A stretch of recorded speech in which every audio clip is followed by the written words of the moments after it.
Welcome to FurCast, episode 279. I'm your host this evening, Paradox the Red Wolf. I'm choking on beef jerky. Are you really? Hold on a second. Oh, you still chewing? Or, well, if you're choking on it, I'm then. your choking on beef jerky host, Pharaoh. Oh, there you go. Pharaoh brought beef jerky, apparently, and now he's, wash it down with Red Bull. I'm sure that's real great for you. Yeah. Yep. Anyway, well, welcome to FurCast. CJ's not here again. He's out drifting or something. Well, is that what he was doing? He's drifting out of state, I think. Drifting out of state. Drifting across the state line. No, I don't know. CJ's at an event with his drift car, driving sideways.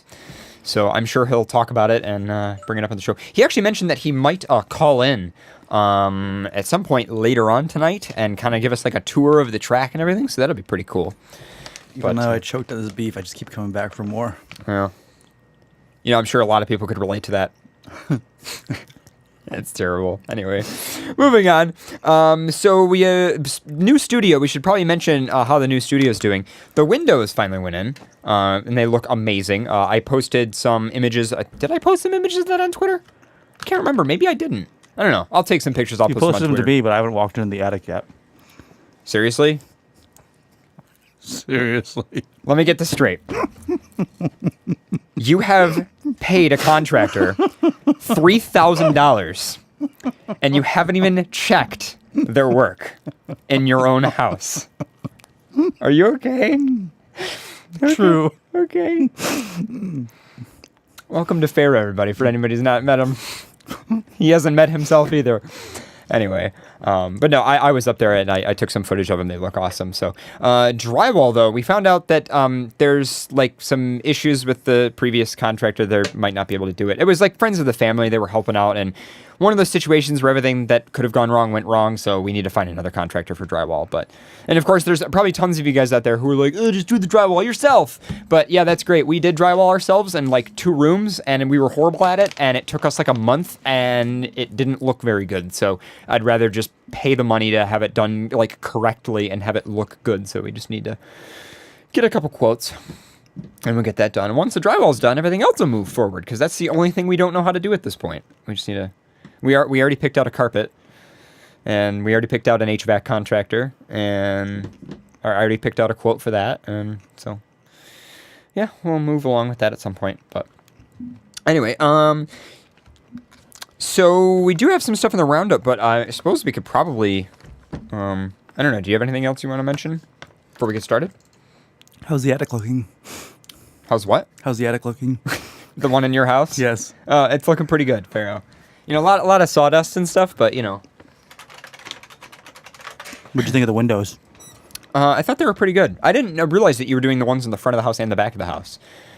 But yeah, for anybody who's seen like the vlog, you might know how there's like that little window in the front. Well, now it's like 2 giant windows, and it looks amazing. Yeah, it's gonna be pretty cool. I can't wait until the server room's done so we can start like moving that equipment in there and getting that all set up, because that's like one of the big things that's, it'll be fun to do. I need to pick up another PF Sense box, actually, because, never mind, I won't talk about that. That's way too nerdy. But, oh, another thing to mention, I've kept you guys posted on the ongoing saga of my camera that got stolen at Anthrocon. I finally got a replacement camera. It finally arrived. It's a Nikon D850 for anybody who's curious, and it is the shot on Pharaoh. So yeah, of course, I have barely had any time to even go into the settings, and it looks okay, but I still need to adjust it and learn things about it. But we figured we could.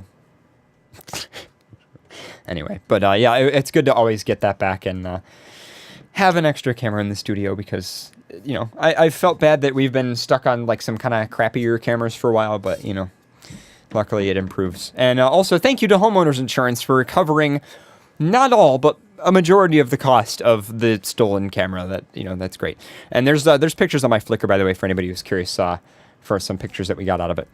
But anyway, so in the meantime, we actually have an interview for you guys tonight, and I am pretty interested in this interview. The interviewee is Joe Strike, and he has produced a novel about the furry fandom. It's called Furry Nation, and we're going to be linking this to you guys, and it's on Amazon. It's for pre-order right now.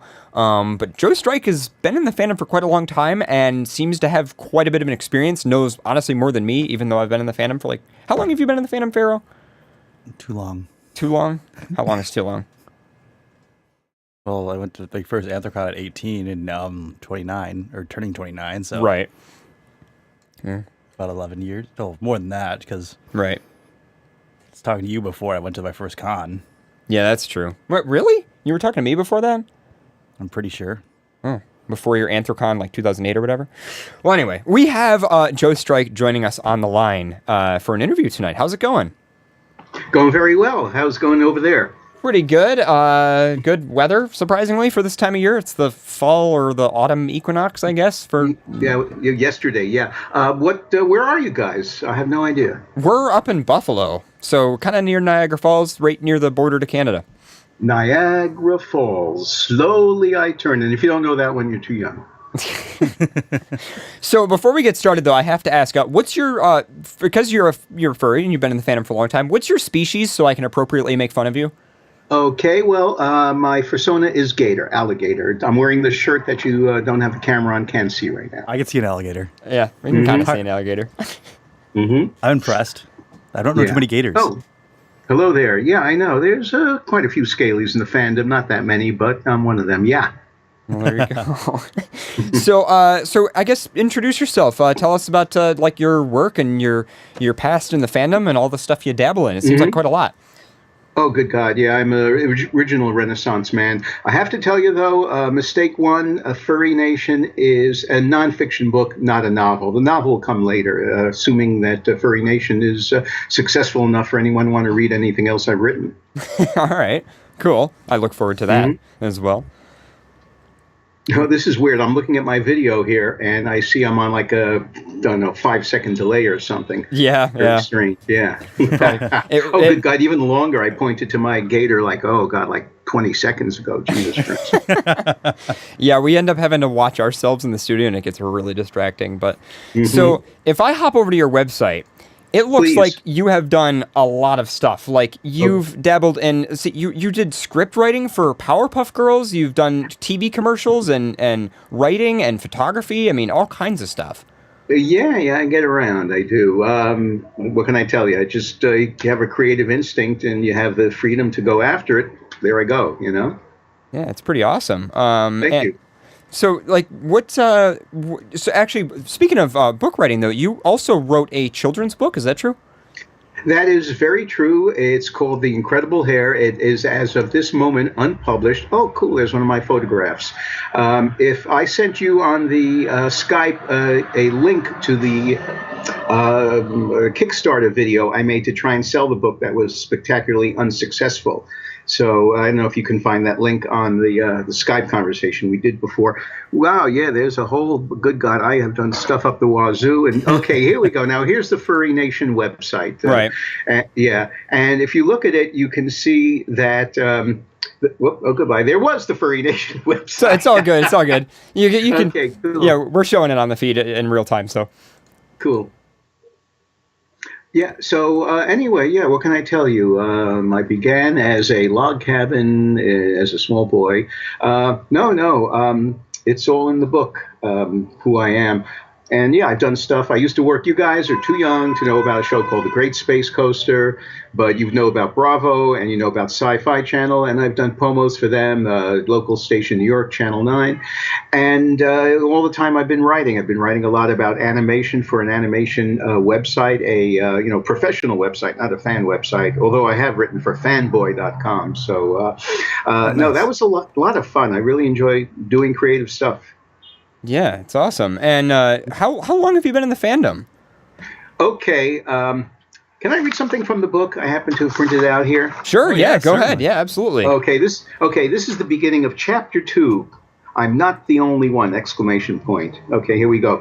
It was a few days after Halloween, 1988, when the envelope, a plain white number 10 with a Philadelphia return address, arrived. Inside was a single sheet of paper. On it, a drawing of festive cartoon animals. Not Disney or Looney Tunes celebrities either, but characters I'd never seen before, someone's personal creations. There was something different about them. They were somehow more animalistic, yet at the same time more human than the ones populating standard Hollywood cartoons. They were sporting realistic, yet expressive animal heads on accurately drawn human bodies. The animals wanted me to join them at something called a, quote, furry party, unquote, at the city's annual sci-fi convention. I instantly knew, as if I'd known all along, exactly what the flyer meant. I wasn't the only one. And it goes on from there. I could stop boring you with it, but that's beginning of chapter 2. Yeah. That's awesome. And wow, that's pretty cool. And thank you. You mentioned cartoons with, animal heads and stuff. I have to admit, I just got done watching the latest season of BoJack Horseman. What do you think of BoJack Horseman?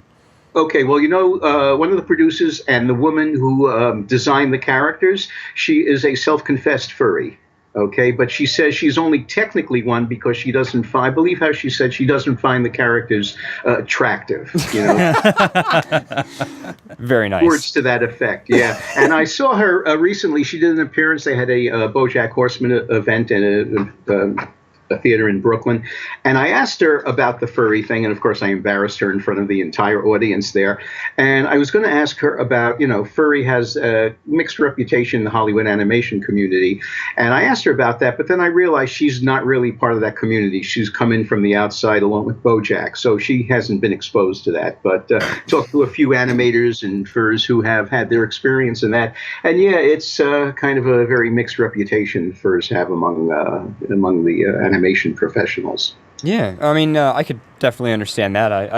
I quite like all the stuff in BoJack Horseman. I think it definitely, when you watch the show, you kind of feel like, yeah, there's like somebody behind this, like, knows about furry or is making furry references sometimes. Well, I know a lot of people that actually were furries that had in their portfolio, they would actually remove a lot of the furry stuff that they've done when they were presenting their portfolio to different animators, because they kind of, again, there is that whole stereotype with furry that kind of can harm you if you're going into animation.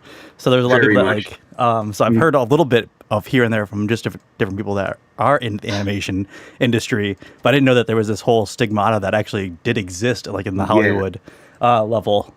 Yeah, there's a famous story. It's also in the book about a fur who went for an interview at an animation studio and showed them some kind of, shall we say, adultish kind of art. And they basically showed him the door very quickly. So a whole story to that. Yeah, that's really too bad. I mean, it seems like it does make it into some museums every once in a while. We've actually got something in our roundup later about that. But so, okay, let's jump into the book. So Sure. I've got it pulled up here, and you what motivated you to start writing it, I suppose? Yeah, you've got it up on the screen there too. Yeah, well, it's how we've been treated. That's a big part of it. The subtitle of the book is America's Most Misunderstood Subculture, and I think that's pretty true. I mean, there is an element that people can seize on to say, "Oh, look, this is all kinky and weird," and yeah, but that is, I'll say to my dying day, it's a minority of what furry is about. Furry is about anthropomorphism and appreciating anthropomorphic characters and expressing yourself through them. Yeah, absolutely. And how long has it been in the works? Oh, gosh, I was, going through all my material, and I saw like an email I sent someone in 2008 saying, I'm thinking about writing a book about this. And, so it was an off and on process. And one thing that finally helped me break through it was to decide, okay, I'm going to put myself in this book. Originally, I was going to sort of keep a distance between myself and the fandom. And, I realized that was kind of impossible because I'm very much a fur, very furry. You could even call me a lifestyler. And it would just be really impossible, if not dishonest, to just sort of do some very dry thing. Let the people who are, outside the fandom do this kind of objective kind of thing. But that's not who I am. Yeah, that's awesome. That is Thank nice. you. Yeah, I went to your website and I was looking through some of the chapters, and it definitely, I feel the excitement of like how much it means to you, and like just going all the way back and the influence it's had on you over time and everything. So it's definitely awesome. I was looking at one of the chapters seeing FA, and FA is born, and I do remember a time in the fandom before FA. So, I mean, at least I could say that I've been in the fandom long enough to remember a time before FA. So I mean, which a lot of people have not. So Yeah, well, but don't worry. Before FA, listen, I remember the fandom before the internet, and that's when it was much more an exclusive kind of, exclusive isn't the right word, but it wasn't known about. I was just lucky. My name fell onto a mailing list that the guy who was sending out flyers about this furry party found. He sent me one of these flyers, and the rest is hysteria.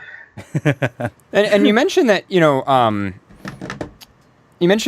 remember the fandom before the internet and everything. How has the fandom changed over time, though? I mean, besides just, the massive, internet inrush of especially new furries and all the new cons starting up and getting huge. But is there any other, kind of maybe psychological or just changes you've noticed in the kinds of people and what it means to them? Well, other than the fact it's ridiculously young now, there's this term gray muzzles, which I guess we're stuck with, and I definitely fall into that category. But, as it gets better known, I think that there is slowly, there's more grudging acceptance. It's still got a long way to go until it's, it's like just as goofy as Comic-Con or something. It's still got this kind of rep that... I think, we may have to, instead of, it doesn't exist, we've got to acknowledge it to whatever degree, and that may, I don't know if that's going to help or hurt, or we'll never get past that point of people looking at us funny. But, the more we get known, the more people know about us. How about that for a thoughtful statement? But, there's more people going to look past the caricature and, okay, you guys... were you into anthropomorphics before you discovered the fandom? Yeah, absolutely. Yes. Yeah, I mean, go ahead. I'm sorry. No, yeah, I mean, the way I found it was just by Googling things I was, shall we say, interested in, and I ended up finding, stuff online. I mean, I guess a long time ago it was more common to be kind of dragged into it, maybe through a sci-fi con, but yeah, I ended up finding it through Google image search and went, ooh, what's this? Click, click, click, click, and then everything just kind of went downhill from there, Yes. Lucky you. I'm not going to ask what you found in the image search. Let that one go by for the moment. But the point I'm making is I think there's a little exaggeration here, but I think there's a furry gene. You guys were into it before you discovered the fandom. I was into it before I discovered the fandom. I'm not the only one. There are other people like me. I've heard that over and over and over and over, etc. Again, when I was doing this book and just talking to furs, there is something, a predisposition for appreciating this stuff and loving this stuff. And that's what I think made the fandom explode. People discovering each other. Yeah, that's awesome. And so my other question too, though, I mean, and I just reading different parts of the book, it seemed really exciting and I'm definitely interested. But when you were writing this book, what was your kind of goal for it? Is it for people who are in the fandom, or is it kind of maybe to help some people who have never even heard of the fandom? Exposure. Yeah, kind of expose it more. What do you... I have written it towards the people outside the fandom. Okay, early on when I'm first describing it, the first chapter, I say, we've hit critical mass and we're on the cultural radar screen. You may have heard of us. We're called furries. Right. So, no, this book is definitely written for the mainstream. I don't want to just speak to ourselves. I want to get, get a bigger picture out there to the public at large. That's why it took me a long time to find an actual agent, and took her a while to find an actual publisher and who bought the book. And then I really had to stop jerking around and start writing for real. And that was pretty much all of last year. And in the beginning of the new year, I finished the manuscript. I can relax now. No, and now it's time to promote the thing and do logistics and get okay for the illustrations. So it's been pretty much my life for the last year and a half or so, Oh, wow. Yeah, that's crazy.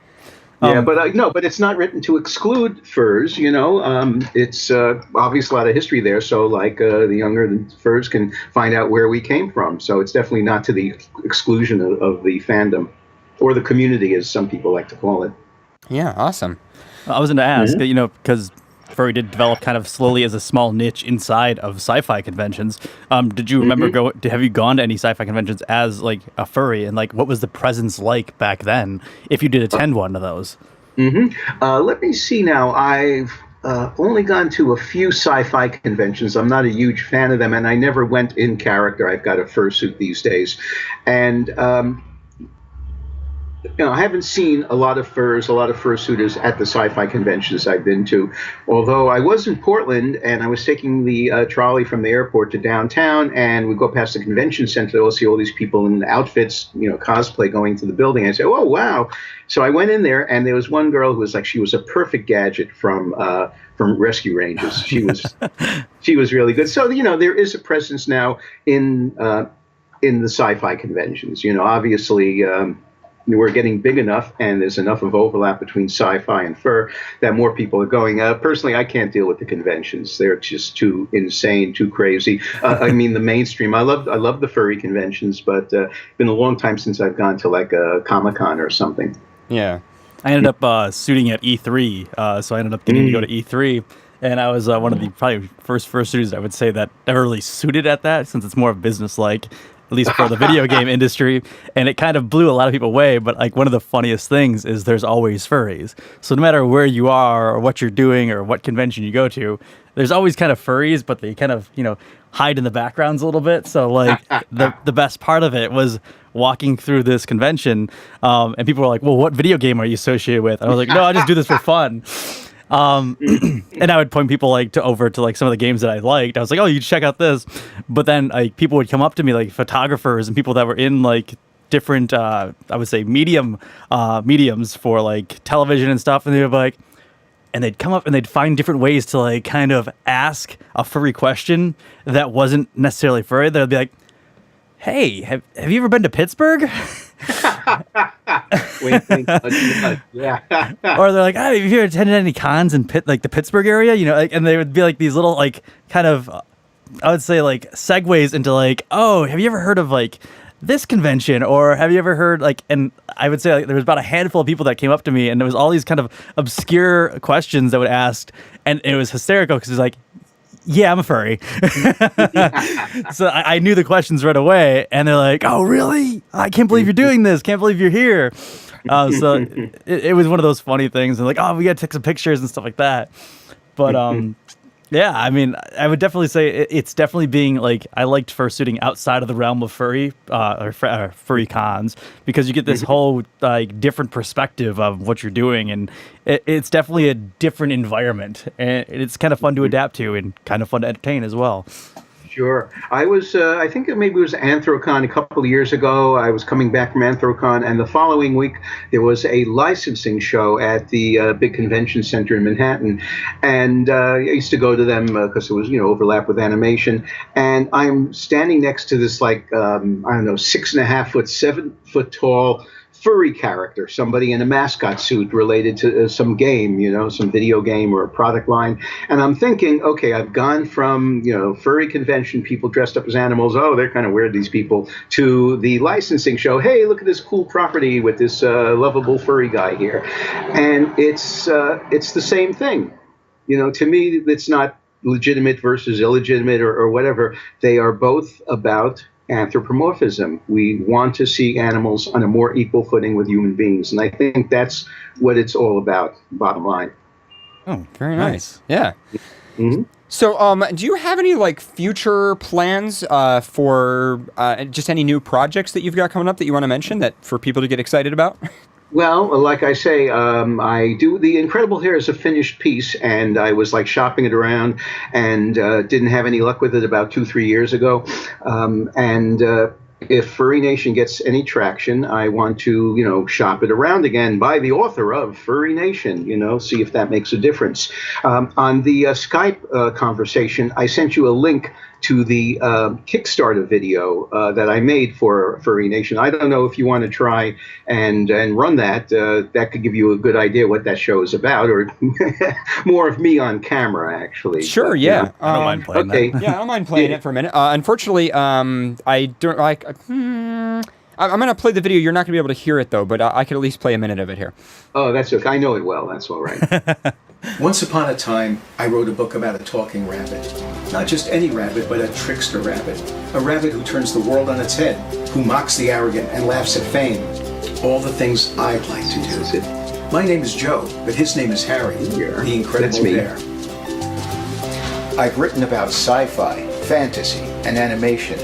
I've worked in TV promotion I'm not doing and much, kids am I? entertainment. I first imagined Harry as a Saturday morning TV series, a send-up like I of wanna the kiss Incredible So this is the ad for Hulk. Incredible Hair, yeah. Yeah, Populated by that's exactly what stereotypes it and is. caricatures Yeah. and full You of got, any, special got effects. audio? Then I realized Harry Oh yeah, we can hear the audio. Yeah, we're Okay. hearing it. The novel explored Yay. what drove young lab assistant Harold Hopper to peek into his pet rabbit's mind, only to have his brain scrambled by an ill-timed bolt of lightning, leading to an amazing transformation in times of stress and danger. An interesting thing happened as I began writing the book. My characters took on a life of their own, leaving caricature behind and developing genuine personalities, detailed backstories. So I just want to point out that you had a kid's book with TF in it. Yes. Interior lives. That is very true. Okay, and I'll tll you something about that. I'll shut up. You keep watching. I don't care. Sure. None Okay. of which I'd intended. It became a story I had to share with others, not just the kids who would have been my Saturday morning audience, not just the tweens who would be its most likely readers, but with everyone. The Incredible Hair is more than a kid's book. See that poster, It's a Rabbit Test? satire I'll tell you of our about that media later. land, All right, cool. celebrity-obsessed world, where anyone can become famous overnight, especially a human-sized talking rabbit. I'm going to self-publish The Little Incredible freeze Hair, up. and I need your help. Very nice. I want as Okay. many people So yeah, you're getting into the Kickstarter there, but yeah, that seems seems like an awesome story. What's the Okay. status of that project? Okay, well, like I say, the manuscript's all written. Well, let me back up a bit. I'll tell you more about that. There was a shot of a poster there in that video, Rabbit Test. Yeah. Okay, that was a movie. I can say it because admittedly, gray muzzle here. 1978, a movie called Rabbit Test came out, and their poster were parodies of existing movies, but like rabbitized. Okay. By the way, Rabbit Test refers to a pregnancy test they used to do that involved testing a rabbit. Blah, blah, blah, blah, see if a woman was pregnant. I'm not sure how that all worked out. But this poster had like rabbit versions of popular movies. Instead of Star Wars, it was Hair Wars. Instead of Jaws, it was Paws with a big, rabbit under the water. And the best one was, instead of A Star is Born, A Hare is Born. And it showed this lady who looked like Barbara Streisand, big nose, hugging this really macho, furry-chested, big furry pecs rabbit guy. And King Carrot, et cetera, et cetera. Okay, 1978, the Bill Bixby Incredible Hulk TV series was really popular. I love that show. Talk about transformation. You could set your watch by when he would transform. I don't know if you watched any of those episodes. It's really a really good show, but he would always transform. Second act and fourth act, so you knew when to like really come back. Oh, he's going to rip the shirts now, But anyway, so I looked at these posts, at these parody ads there. It's 1978. I'm really a big fan of the Incredible Hulk. And I said, well, gee, what about the Incredible Hair? And ding, at that moment, the basic premise, the shy guy who turns into the adventurous rabbit, the kid sister who's in on a secret, the dopey boss who thinks Harold Hopper is kind of clueless, but is the biggest fanboy of Harry the Incredible Hair. And that all like instantly, and it was just a matter of cultivating and cultivating. Originally, it was going to be a kids' TV series. And that, knocked on a lot of doors with that, and nothing happened. And it's interesting, when I showed the art, like you saw the animatic there for the show opening, I showed to somebody in animation, oh, this looks kind of furry. Had that reaction actually from there it is, Rabbit Test, you see it there. Yeah. Okay. And I got that from somebody else as well, and evidently their idea of what furry art is basically human heads on animal bodies. And if you think about it, that's kind of pretty much what BoJack is to a great extent. So that is, and you watch stuff on Cartoon Network and you watch Nickelodeon, and the style, the character design style is very like abstract, very stylized. So if they see something realistic looking, I think that hits the furry button. Oh, you found it. Cool. Okay, excellent. I was looking for it. I have one I'm going to frame on the wall one of these days. So yeah, hey, why not the Incredible Hair? And being it all happened from there, So yeah, I put together a whole proposal for a TV show, and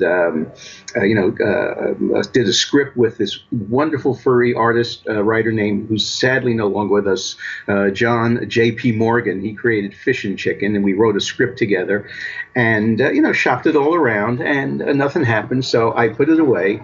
And then, things like Harry Potter and all these, teen novels, young adult, etc. So I figured, okay, let me write his origin story as a novel. And that's what I went to work on.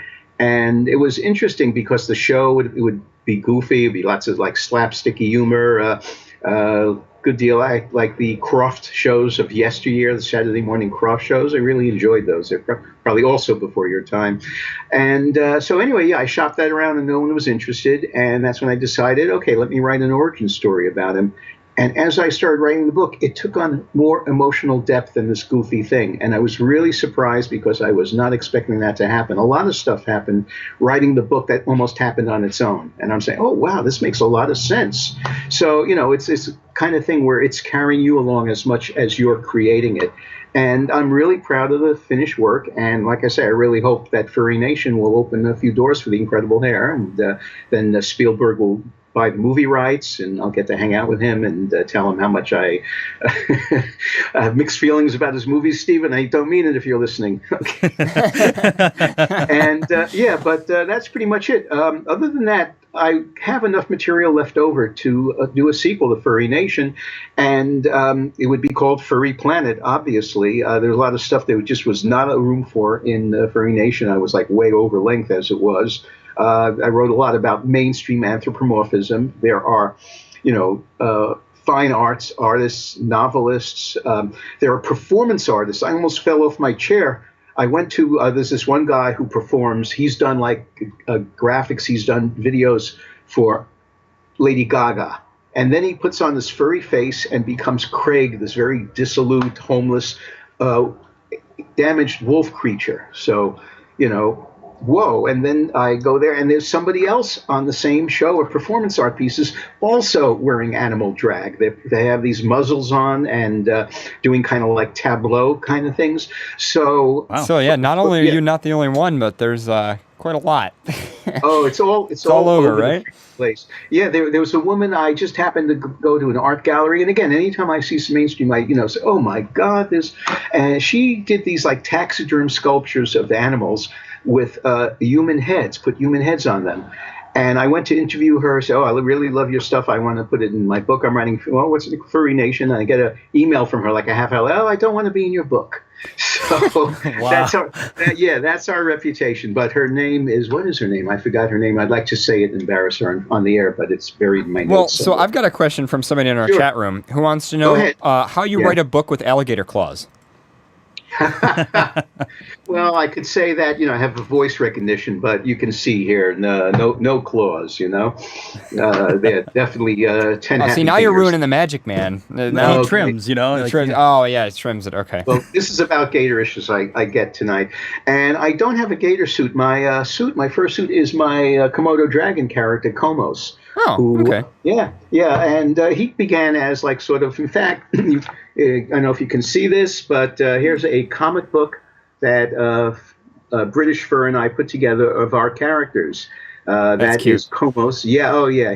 I love this guy, and it's also in the book. Everything's in the book about how I started out, no, costumes are not for me. In fact, back then, fursuits were like a very tiny part of the fandom. It was like almost all artwork. So when these fursuit people started showing up, I was kind of resentful. But as time went along, I started checking it out, and I got more interested. And I got to the point where, hey, I want to get one of these, I shopped around and I found somebody who does really good reptile suits. Her name is Art Slave. And she created Komos in the flesh for me. And it is so much fun being him. So you've seen all this transition in the fandom. And I just wanted to ask as well, like, how do you think maybe it could improve over time? Like, as it's changed, and there's obviously all the new fursuits now, and like it especially surprises me, like when you go back to even just the 90s and you look at the way fursuits looked back then and the way they look now. I feel like the bar just keeps getting set higher and higher. But how do you, like, what's something you kind of want to happen as things go forward even more? Okay, in the fandom as a whole, I mean, you're right about the quality of the fursuits. It's absolutely astonishing. And no, I would The big thing I would like would be more understanding and acceptance from the mainstream, and I hope Furry Nation does a little bit of that. That this is no weirder than people, dressing up as Spock or somebody. I mentioned in the book a couple of years ago, Entertainment Weekly, their Comic-Con issue, they took a group shot of cosplayers on the steps in front of the San Diego Convention Hall. And on the left were all of the supervillains, and on the right were all the superheroes facing each other down.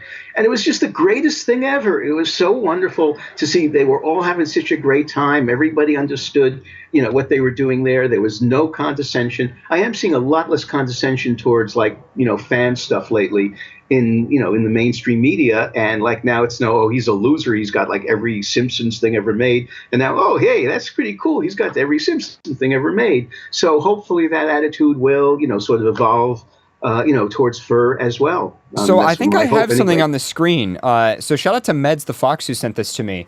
And it's on for those who have the pleasure of watching the video feed. It says Furry Party, the main event, rooms 1115 and 1116, Harborview Holiday Inn.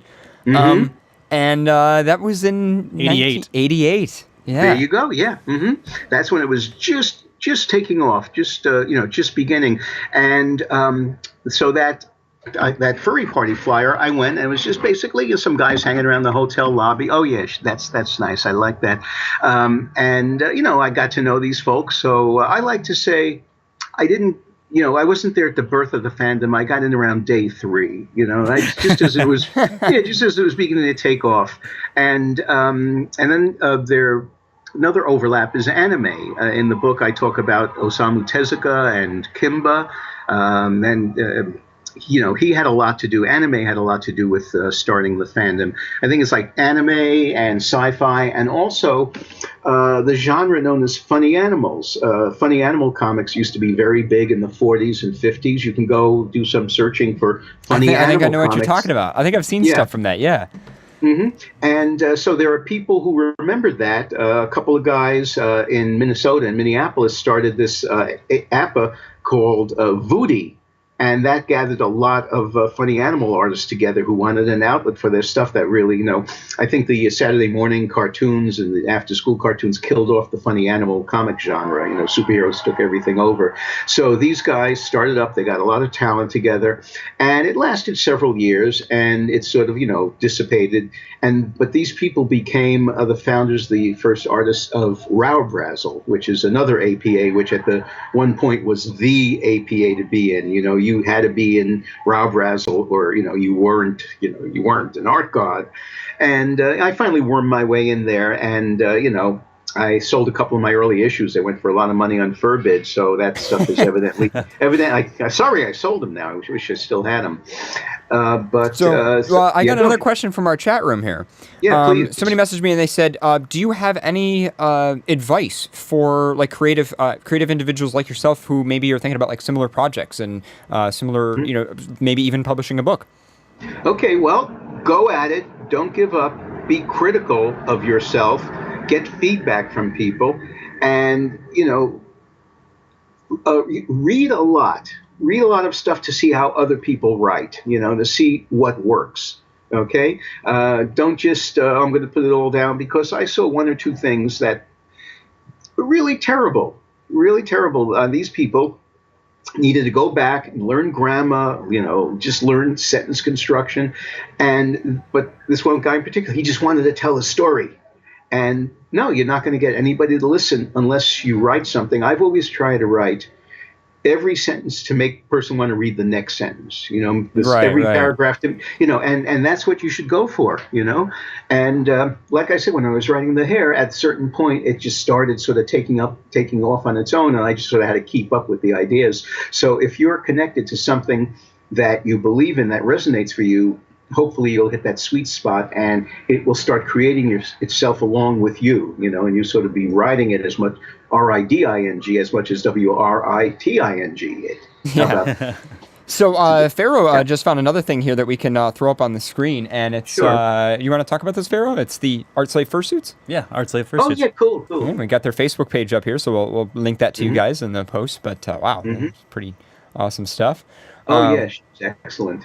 Yeah, wow, these are awesome. Up there to your right there. Right up, there? Up one. No. Oh, up one. Not the shark. Next one. Go. And there we The go. time delay here. I'm dying to see it. I'm still looking at myself. I think we got it. on screen. That's awesome. Okay, So, what is this thing? It almost reminds me of Hey, dinosaurs. oh no, that's still. Oh, there we go. Oh yeah, look at that beak. Oh man, that is nice. This is Art Slave's work. I believe so. Yeah. Oh yeah. No, she is excellent. I've got a certain fondness for avian suits. Although those look like Komos's gloves there, definitely. Well. And because that's Komos's feet. Oh, right there he is. There's this. Yes, he's so sinister. I love this guy. It is so much fun. I never realized until I got into how much fun it is to put a suit on and become somebody else, become somebody that you're just not in real life. See, Pharaoh just becomes himself, so I don't know. He just continues to be a blue fox that drives me crazy, pretty much. But I got another question from our chat room. Sure. Now this is a big one, and this is going to affect. Unfortunately, I don't mean to put you on the spot. Go ahead. Because this is a pretty deep, difficult question here. Legalize a woo or no? Okay, you gotta define woo for me. Okay, I mean legalize it. I mean legalize it. Like there's people are getting fined for it. Anytime they woo at a con, and is howling okay? Is it not okay? I want you to be the determiner. He's using the new meme from the newer generation of furries, which is the people started doing a woo from from I believe it was Zootopia started the whole a woo thing. Oh, the how. Yes. Oh, you're going to start a how. Sure, why not? Why not? We're all crazy. We're all into this thing. Yeah, do it. I mean, look, furry. There is no official structure to furry. You want to call yourself furry, you're furry. Right. I prefer to call myself a fur. That is what I do, because furry, I think that's maybe even part of the image problem. Furry sounds like a diminutive. It sounds like a kiddie thing, which is, what are these people? They're all perverts or whatever. Fur sounds much more sophisticated. I'm a fur, not I'm a furry. Let the animals, let the animals characters, let them be the furries. Quick question for you, though. So you remember the time.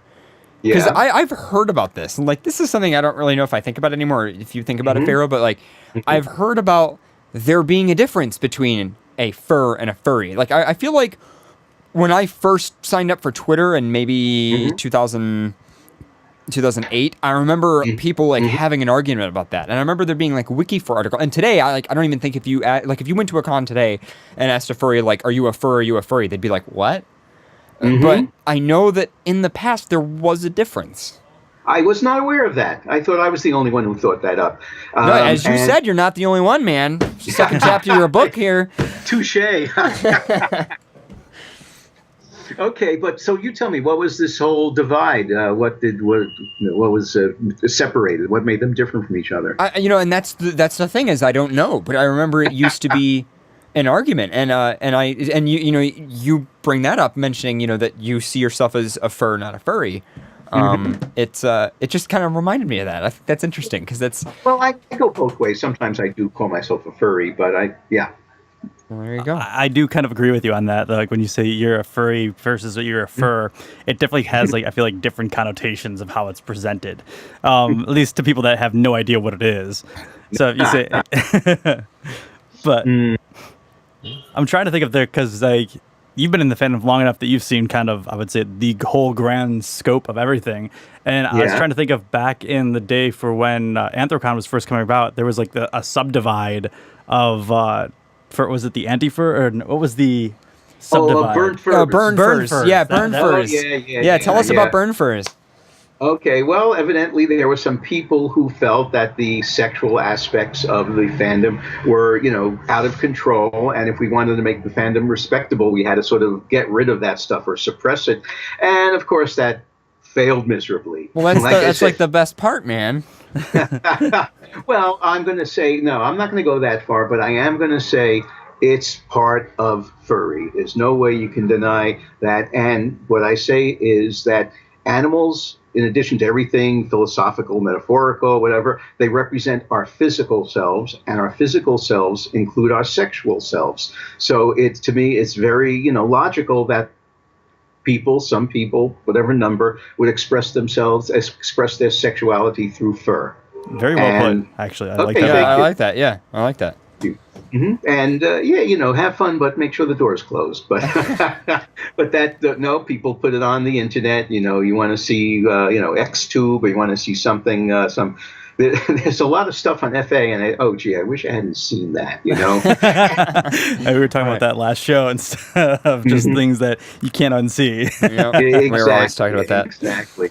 Awesome. So, that's not going away. We have to make our peace with that, because there will always be that, and there will always be people who, oh, good gosh. That takes me back. The first time I described furry to a friend of mine, he showed, this friend of my high school buddy, just out of the blue, he started talking about, wow, can you believe they put a fuck me look on Nala's face in Lion King? And not furry in the least, and he didn't know I was in. So I said, "Oh, I've seen some things even better than." You're like, yeah. Okay, so his comeback is, "Oh, what do you mean, bestiality?" So that is one of the things we're up against. But then I showed him some furry art, and I told him about the fandom. He was jealous. I was very involved in the fan scene he'd never heard of. So it works both ways. Now.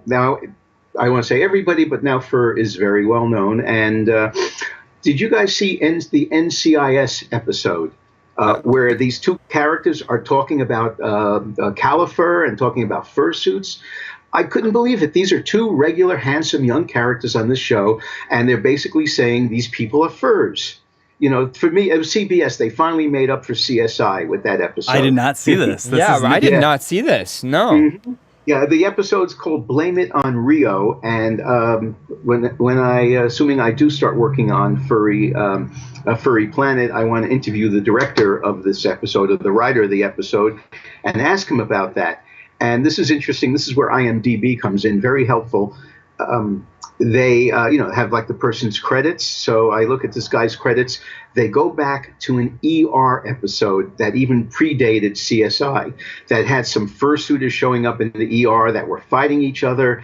And one of them steals the hand puppet that was the director of the hospital's favorite little memorabilia from his childhood. The implication that he's going to use the hand puppet for self-gratification purposes. So this is the same writer who then 15 years later, writes the NCIS episode with a couple of really cool young furs. So maybe I would love to interview this guy and ask him about his evolution from the first show to NCIS. Yeah, that's on my to-do list. Awesome. So you mentioned the CSI episode. I feel like to be honest, it's gone, it's blown over, and it's not really that big of a part of the fandom anymore. I mean, it always comes back up, and I think I think furs bring it up more than even the populace now, because I think in itself, it has kind of really died off in the general public's view. I mean, that was true. 98, maybe, or it was 2002? No, it was 03. 03? I was thinking 2002. So 03, that came out. And what's funny is I was in high school when that came out, and I remembered seeing it, and I almost kind of used it as a pop culture media reference to it, to then discredit it. But I used it to I remember seeing my friends watching it back when I was in high school, and I'd be I'd let them see it and get their response on it and be like, oh, by the way, it's actually nothing like that. And kind of going back and explaining the fandom to them about how it actually kind of was and how it actually did affect people and stuff like that. But I actually used it. It worked as a kind of a just kind of a breaking point, or breaking the ice point on that sort of thing. But when I go back and look at that episode now, I still I just kind of laugh at it, because it's just how cringeworthy it is. But it's still, to me, it's still kind of something that's existed in the fandom, and I still kind of, I cherish it in the strange sense of its history, but at the same time, it still is a kind of a cringeworthy episode that kind of had a very deep impact. I think, to be honest, I had more of a deep impact on furries than it did have on the outside world. I mean, I think the general populace kind of maybe used it for a little while, but then it kind of, most things in, I would say, society, it kind of dwindles out, or kind of... Yeah. After 14 years, I know it's not going to be as much in people's faces, although I did write about it in the book. So, I had to put that on the record, Nice. It's a big impacting, at least media feature that it does exist in the fandom. So I'd be surprised if it wasn't mentioned in the book in that sense. Yeah. So, so speaking of the book, when does it come out? Okay, the ebook has been out since about a week or two now. The paperback will be out October 13th, so it's probably like in boxes, being shipped to stores even as we speak. Okay, and where is the best place to buy it? Okay, well, if you, I guess any big bookstore that hopefully will carry it, but on the Furry Nation website, there is a Buy This Book page. It's got links to Amazon, Barnes & Noble, and Powell's in Portland, Oregon. And if you buy the book through my website, I will receive some sort of commission from those booksellers, in addition to the very stingy royalty that my publisher is paying me. So I would really appreciate it if people did go to the Buy This Book page on furrynation.com and order it through that link there, through those links. And let me just say something here. That comic book I showed before. Right. Yeah. I will send a free copy of this comic book to anybody who buys Furry Nation if they could forward. I will show it on the screen in a second. The batteries in my wireless mouse actually just died, so I'm just getting that working there. There we go. Yeah. Okay. Bam! Yeah. I got you back up on the screen there. Okay, so put you up there again. Okay, everybody see that really good? Yeah, so I will send an autographed copy of this to anybody who sends me their, whatever, their confirmation that they purchased the book online. I need an age statement over 18, please, because you can see the showing off her shiny bazooms there on the cover. And, and on the back, there's a nice big ad for, guess what? For Furry Nation, very nice. Yeah, right. And also... Go ahead. Pharaoh was asking, is there going to be a hardcover version of the book? Because he'd definitely be interested in getting that. No, I don't think they have any plans for that. Listen, I'm grateful it's getting in print anyway. Yeah. Yeah. Okay. And then as long as I got the comic book in my hand, I want to read an interior page. This is on the left here. No, actually on the right. Excuse me. This is the opening paragraph from the book itself. Okay. I just want to read this. Okay. It was a talking animal that got us into all this trouble. If only that snake had kept its mouth shut, if only Eve hadn't listened, we'd still be living in that peaceable kingdom known as Eden, our arms around our fellow creatures in a comradely hug. Lions and tigers and bears. Oh, boy. So, and there you go. That is the kind of thing that, I want to point out to people. Furry does not exist in a vacuum. Furry is part of this human instinct that goes back 40,000 years to cave paintings of anthropomorphic beings, and carved a statue, a piece of wood of a human being with a lion head. So this is a very basic part of the human condition, the human mind. So, there it is. Don't pretend it's just a bunch of people, putting on furry suits and bopping each other. It's a lot more to it than that. Awesome. Well, thank you very much for all your time and for the information. It's just it seems like it's quite a fascinating book, especially for anybody who's been in the culture for even a long time. Even someone like me. I mean, it's like I feel like I've been in the furry fandom for a long time, like over a decade, and yet I feel like there's so much I don't know, and it's just really awesome to learn more about it. So thank you for taking the time and for joining us. It was a pleasure. Now, I just hope the New York Post treats me as nice. I did a phone interview with them, and I'm keeping my fingers crossed what they're going to focus on when they should be in print sometime this coming week. So New York Post, it's a very interesting paper. Keep an eye open for that. Oh, the other thing I just want to add before you throw me off is, like I said, I'll send a copy of the comic if you buy the book through the website, through the Amazon, those links. You got to send it to me at joe@furrynation.com. I almost forgot to give you that email address. Sure, yeah. joe@furrynation.com. So, okay, listen, anytime you want. Next time I'll give you a tour of my furry, domicile here.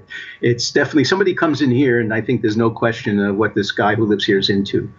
Yeah. Okay, Awesome. fantastic. Well, so, listen, thanks a lot, yeah. Thank you for joining, and thanks for all the information and for the book, and I look forward to all your future projects as well.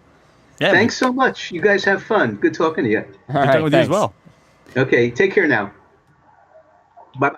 That was awesome. I look forward to having a copy of that here in the studio because it just seems like cool stuff. Lots of history, lots of cool information, and it might be a good book as well to recommend. I mean, you guys ask us all the time, FurCast, where should I go to show people the fandom? And besides showing them maybe art or some Twitter stuff or something like that, sometimes it could be difficult. We used to recommend the Anthrocon website because they had a pretty good description, but this book might be a good thing to recommend. So, and especially since you can actually, by the way, if you guys are interested in reading excerpts from the book, if you go to furrynation.com, I'll put that up on the screen here. You can click enter on the website, and then it says read more, and you can actually see different sections of the inside of the book. I believe it was maybe here. Oh, no, you have to click the image of the book. There we go. And you can see all the different chapters listed and read little excerpts from them, little short PDFs. So definitely worth a look if you're interested. Well, cool. Definitely want to have him out again for more, even more background Just culture. more stories, honestly, is what I'm interested in. So good stuff. Anyway, so should we go on a break first, and then maybe we could do a roundup after that? Sure. Okay, cool. You guys are listening to FurCast on XBN. We'll be back after a quick music break. You're listening to FurCast. Support for FurCast comes from Patreon users, including Blaze Fusky, Shame on the Photon Wizard, Fayun, Oliver Fox, Link Shell, Skipper the Otter, Energize the Wolf, Sweetie Darling, Cat Nuck, Wishstone Dragon, Sniff the Pallid Bat, Jake the Husky, Riley the Wusky, Binary Paws, Fireline Coyote, Craig the Husky, Code Yax, Loop, Raven Snowfall, Tukiri, Red Maple, Lieutenant Fox, Doxy, Mayru Snowmew, D. Otter, Nether Lynx, Wup, Adrian the Husky, Archon the Four-Eyed Dragon, Leon Wolfheart, Rourke the Awoo, Letho the Pink Wolverine, Decibel Fox, Zoopy Zoo the Oreo Tiggy, Vertical Feline, Fuzzy the Fox, Crazzy Wolf, A Certain Horse, and Gaia Wellen. Additional support comes from Twitter users Alpha Werefox, Commander Wolf 3, Magic 7 Wolf, Myron the Fluffy, Fishykin, XSS Fox, Drop Table Foxes, Parafender, Dapper Panther, Z-Lig on Twitter at Stealthy Dragon, 12 on Twitter at The Lion Thing, Nia on Twitter at Secretkins, Shua on Twitter at Pulsing Panther, Coda Winter on Twitter at Dakota Wolf 12. From Telegram users, Mike Chrome, and from YouTube channels, Anthony Wolf Gaming, Ottercat Gaming, and Weasel Level Design by Hayu, the Fluffy Scarf. Additional support for FurCast comes from Emerald City FurCon, a one-day mini convention in Pensacola, Florida. Go to emeraldfurcon.com to register for free. Devin D. Parlett and the Furry Hockey League at furryhockeyleague.com. Macrowolf at macrowolf.com. Shisha Sheppy, who's a good boy. Harryhoo Ink Pen Mouse at harryhoo.com. Fishmeister Cod, still not a furry since February 2011. Kyoto Coyote on FA. Nishoba Silverwolf, FA user Silverwolf-1122. Umi the Sheeb, FA user 450 Angel Dragons, which is still way too many Angel Dragons. Little Sunshine and Scootaloo with the unofficial XBN Xbox app at patreon.com/horseapps. FurCast's #1 Wimpy fan, Tyler the Wesky. Chris Tale on FA, specializing in Toonie art. X the Fox, the real Blue Fox. Kumo, wishing everyone a colon-3 day. To Bunny Boy, who says at Paradox, bunnies are friends, not food. Super Dwarf at anthrolinks.net. Skycorp, creating transformative technologies for mature audiences at skycorp.global. Zoopy Zo, supporting Tim Tam Anonymous meetings. Cranoose, who says... Ooh, whoa, wait, Jesse, can I do this one? Oh, sure. Okay, awesome. Kranos, who says Cirgles are rubbish. Why do you enjoy saying that line? Jesse, we're getting paid to say Cirgles are rubbish. So? Well, it's just I'm finally getting to live my lifelong dream of becoming the corrupted media. Paradox. No. Fine, whatever. Meds the Fox and Mississippi Anthropomorphics. Like our Facebook page at facebook.com/msanthro. Tequin TC Fox and Kaiwana of the In Fursec Den. Sylvan Scott on Fur Affinity with macro, micro, and hyper fiction stories. Shadowclaw Studios. Check out our Facebook page for links to our gaming streams. The Feline Support Alliance, because canines are obsolete. Shacket Airlines. We still, and always will, land on our feet.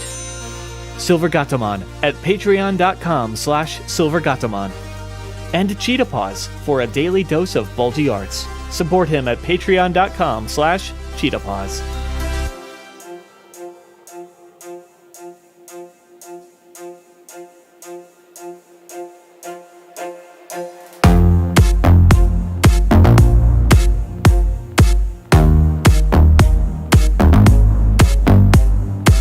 Support for FurCast comes from Patreon, PayPal, Bitcoin, and from listeners like you. To become a patron and learn more about supporting FurCast, visit furcast.fm/donate. This is XBN.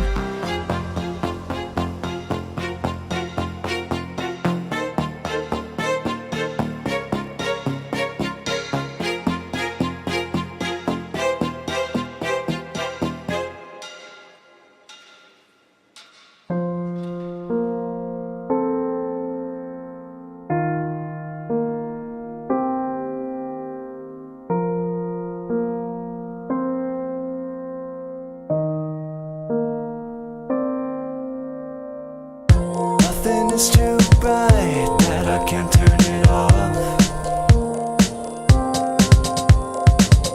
Nothing is too light that it can't bury me. I am terrified, I am paralyzed every time the dawn breaks. And when the neon glows again,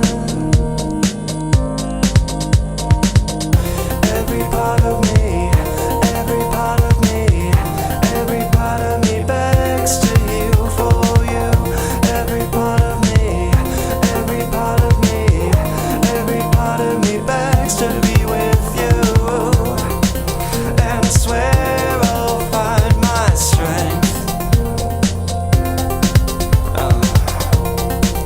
And I swear I'll heal for you.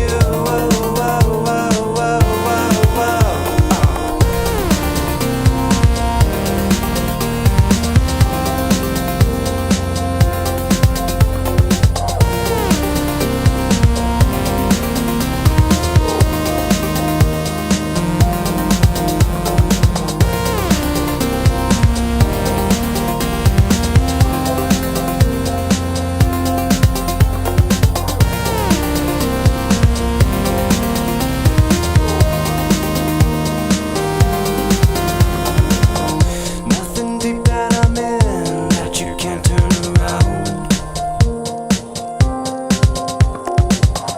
Nothing is so hard that you can't soften blows. I am trying now, I am digging out every time you need me. If not for you, I wouldn't be. Every part of me, every part of me, every part of me begs to heal for you. Every part of me, every part of me, every part of me begs to be with you. And I swear I'll find my strength. And I swear I'll heal for you.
You guys are listening to FurCast Live on XBN. That track was by Casey Lalonde, not really sure how to pronounce it, but anyway, they're a furry. And the track coming up next is also sort of by a furry. Well, Wolfgun wouldn't say he's a furry, but all of his friends are furries. So what are you gonna do? I don't know. Anyway, shout out to Wolfgun. Haven't played one of his tracks in a while. Enjoy, guys. We'll be back.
Internet radio by a bunch of crazy animal people. This is XBN.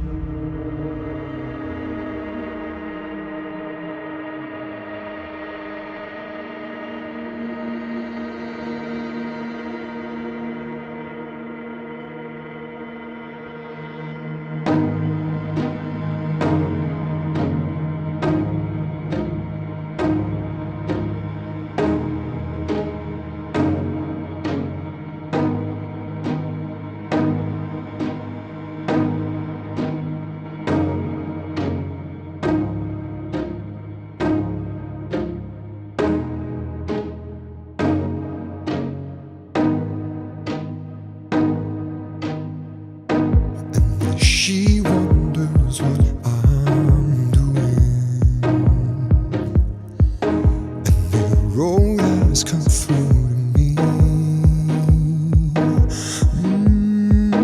And though she wonders what I'm stirring, it's a wonder at all.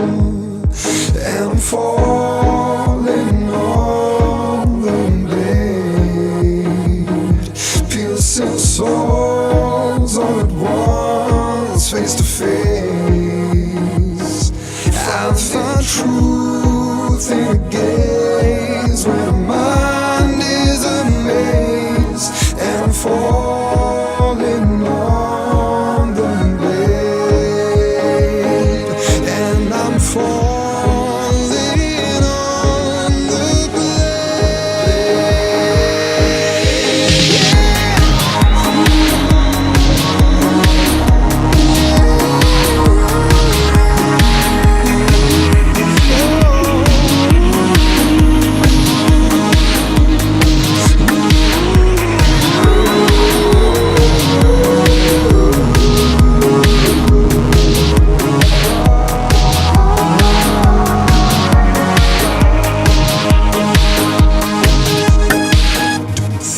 I'm here for conversation, yeah. You might be fleeting, but you're fine. Oh, so just accept my invitation, yeah. And submit your wanderings done. And I'm falling on the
I find truth in gaze where mind is amazed.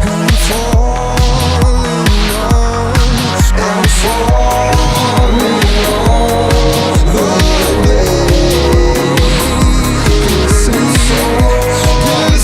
souls, just to fade.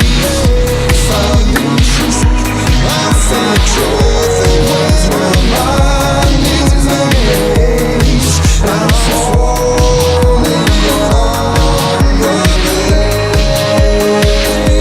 and I'm falling on the blade, and I'm falling on the blade. Welcome back to FurCast, live on XBN. By the way, that track was Blade by Will Post. So good. Will Post stuff is amazing. He's just a fantastic music artist. Anyway, metadata is sent out. We are back. And we have a roundup that we can jump into, unless you had anything else you wanted to mention. I want Joe Strike back on just to tell stories from the different generations. Yeah, by the way, Joe Strike is in the chat room right now, so if everybody wants to just like pummel the heck out of him with hugs or something, you guys can do that. So That's the magic of the chat room. By the way, Joe, don't go in the chat room in the future. It's a bad place. I mean, it's okay. I'm glad you're in there now. Like, it's good, but just be careful in the future. We have Goldie in there now as well. Seriously? Yeah. That's good. That's really good. Oh, man. So I have some good old Refreshco. So I asked them, like, what are some past stories, and they responded with, hear more stories. And there was, Joe Strike was saying there's a lot more adventures together with Goldie's creator and Joe Strike. And, but she responded back with them getting lost in London. Wow. So there's been a few adventures. And so I think we should do a giveaway later, maybe during the post show. So my folks went on a vacation, and when they came back, my mother was randomly like, "Oh, by the way, I got you 2 shirts," and I'm like, "Okay." And I don't know if I want to keep them, but I feel like some of you guys might really like these. The first one it says "Don't be a dick," and it's Moby Dick. They went to Cape Cod, so there's that one, and then this one is a "Fuck Trump" shirt. It literally is just a T-shirt that says "Fuck Trump" on it. So if you're interested in that. Which I'm sure many of you might be. We're going to give that away on the show during the post show, so I just figured I'd mention that now. So yeah, there you go. Anyway, by the way, these Coca-Colas that are imported from Mexico are amazing. If you ever get a chance to go into the international aisle of your store, do it and get these. It is worth the premium because they're amazing. Like, I don't know... A couple of my friends were like, "Oh, it's probably the real sugar," but we can buy soda with like. For those who don't know, in the U.S., there's like 2 versions of many sodas. There's like the regular version, which has high fructose corn syrup in it, and then there's like a real sugar version. And the real sugar version tastes awful to me. Like, I don't know if it's the recipe they use or what, but this tastes amazing. I normally hate Coca-Cola, but I like this. Good stuff. Yeah, you're not drinking a Pepsi. What is this? I know. Well, the Pepsis are pretty good too, but you know, and stuff. Anyway, my apologies for delaying here. I'm just trying to get our news music settled for when that is needed. So time for the thing that I need to scroll up to click, which is the roundup. So these are all of the links, and of course you're going to say something. Yeah, I was going to say like I just want more cross-species, cross-generation stories from Joe Strike. Oh yeah. You know, he's a scaly. That's true. Yeah, he's got the inside. He can give us like the inside exclusive look. Yeah, we do need to have Joe Strike on again, just to tell stories. Honestly, we should just have like a story time with Joe Strike. I'd be okay with that. That'd be pretty awesome. So, all right, first thing, you guys might remember that so Roundup, for those who don't know, for those who are new to the show, Roundup are all of the like news stories that we don't necessarily have time for, but we just want to show them to you guys because maybe you would be interested, and we will link you after the show. So the first thing is, you guys know Vice was doing some more stories about furry stuff, and I guess they posted another article, and it still comes from the same video that we shouted out before, but for those who are interested or who appreciate the Vice story, I don't know how many of you do, but there's that. This is interesting from Dogpatch Press. Shout out to Dogpatch Press. They do some amazing stuff. I guess a couple of furries ended up in a deadly multi-vehicle crash in England, but they got out of their vehicle and saved people's lives. And there's all kinds of news stories and posts about it. It just seems like really, really awesome. And of course, there's tons of tweets about it and tons of pictures. And so it was definitely like a positive story in the news, despite the horrible accident. There's pictures of it, and my God, like there's tractor trailers on the side of the road, and just a lorry completely turned over. So absolutely crazy. But so there's that. This is a 1 minute long video, and we're just gonna play it. This, if you guys ever wonder what a doggo and a pupper are, like where that meme came from, you guys better be ready because this goes fast, right? Ready? Here we go. 3, 2, 1. Oh, shit, of course it's muted. Wow, anticlimactic. Jesus Christ. All right, here we go. This is a doggo. A small doggo is a pupper. Here's a sad pupper. But a big old pupper, that's actually a doggo. Not to be confused with a big old doggo because that's a woofer. But if it's just a small woofer, then it's actually a doggo. And do not pet a snip-snap doggo. Sometimes a pupper is a real small pupper, and that's a yapper. But then it grows up to be a big ol' yapper, and that's a pupper. Now, a big ol' woofer is no longer a woofer, it's a floofer. If it eats a humans, then it's a grizzlord. Stay away. A floofer won't eat a humans, and a small floofer is just a woofer. Duh. There are many, many doggo species, like common doggo, also known as doge. Special doggo is rare and very special. Other doggos could be a wrinkler, or a corgo, or a shoob, or a long doggo, or a puggo, or a party puggo. Doggos do things. A doggo in the water is an aqua doggo. A woofer in the water is a subwoofer. Lots of bork bork snarl makes for a heckin' angry woofer. A doggo in a costume is bamboozled. Sometimes they're doing me a frighten. This is Trash Boy. This is Doggos making puppers. This is a very fast doggo running at incredible high speed. Diagram your doggos and anything else with Lucidchart. Yes, that is a software ad for fucking Lucidchart. So shout out to Lucidchart or somebody who works there for that's a great ad for software, man. Like, take advantage of internet memes. Why not? So there you go. You might want to. I might have to just like purchase this software just for that. So shout out to Midwest Fur Fest. They elected a new chairman. We're going to be at Midwest Fur Fest, along with, I imagine, many of you guys in chat and who are listening. Can we talk about the fact that more cons need to do this? So for those of you who don't know, Midwest Fur Fest elects a new chairman every, 2 years? Or 3 years? I'm not sure the time span. Yeah, I don't know the exact time span. But anyway, more cons need to do that. There's a few that I'm thinking of. You guys know what I'm talking about. But you can be reelected as a chairman, too. So it's not like... Yeah, you can be reelected. It's not as like a chairman. presidential... Like, you're a chairman once, or, you can only serve 2 terms as a chairman of a con. You can be reelected by the board, and then drop down to the board, and then elect someone else. Yeah. So it works out. But I don't know.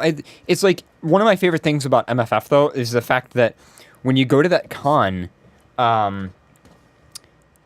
it's like every couple of years, it's different. Like things will be positioned in different places. There are different people in different places.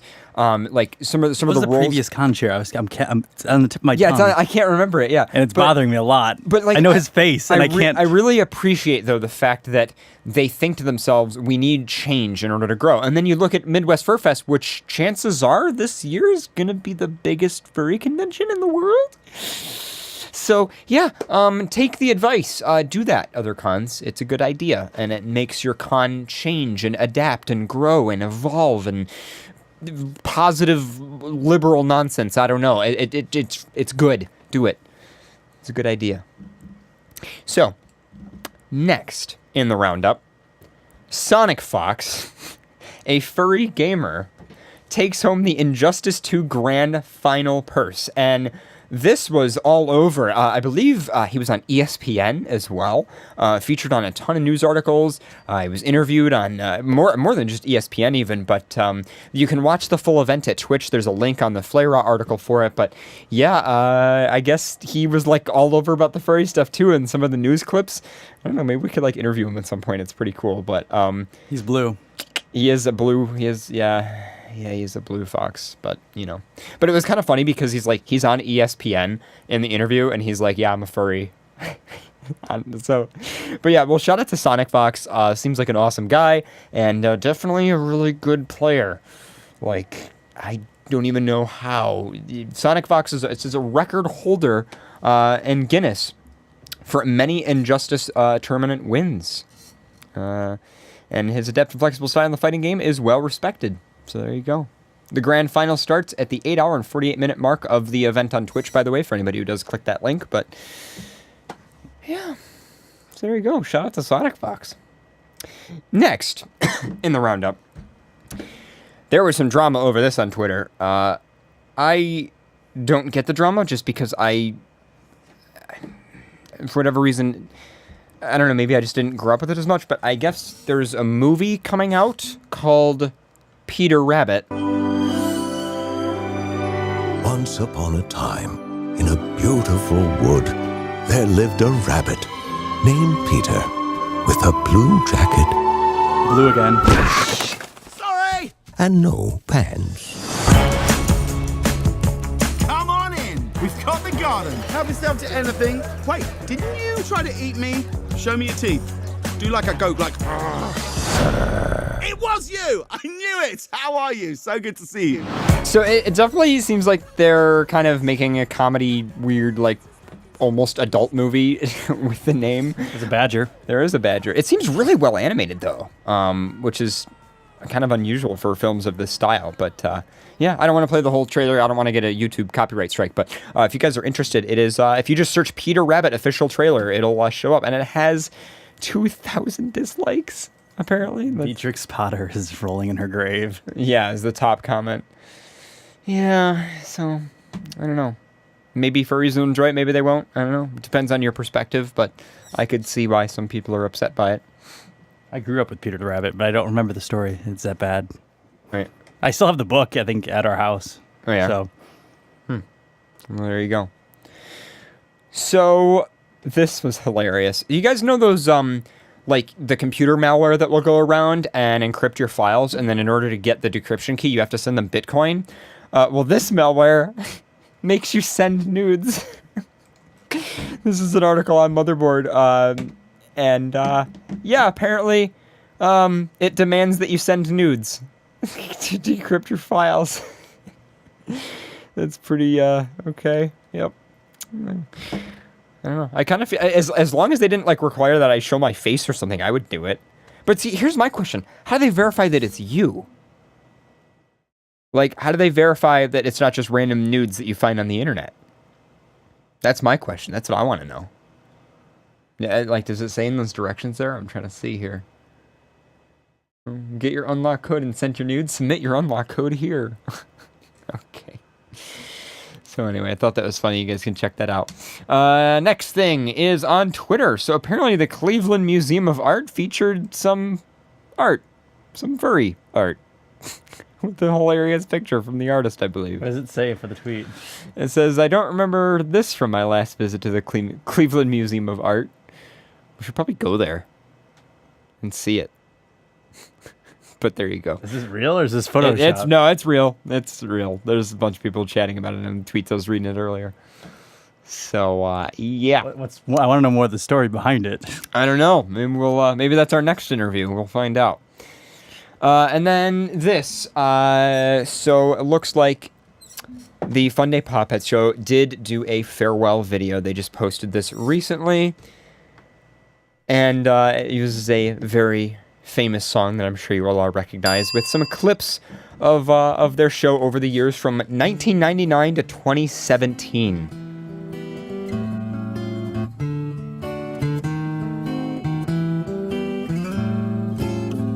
We'll meet again.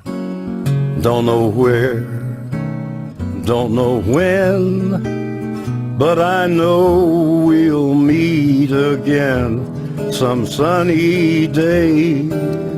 Shout out to the guys behind Fun Day Pop Pets, though, man. I just have such a tremendous amount of respect for their whole operation that ran for so long, and they entertained so many people. Yeah, it was sad to see them go, but I'm sure all the memories live on, and all the episodes are still available to check out.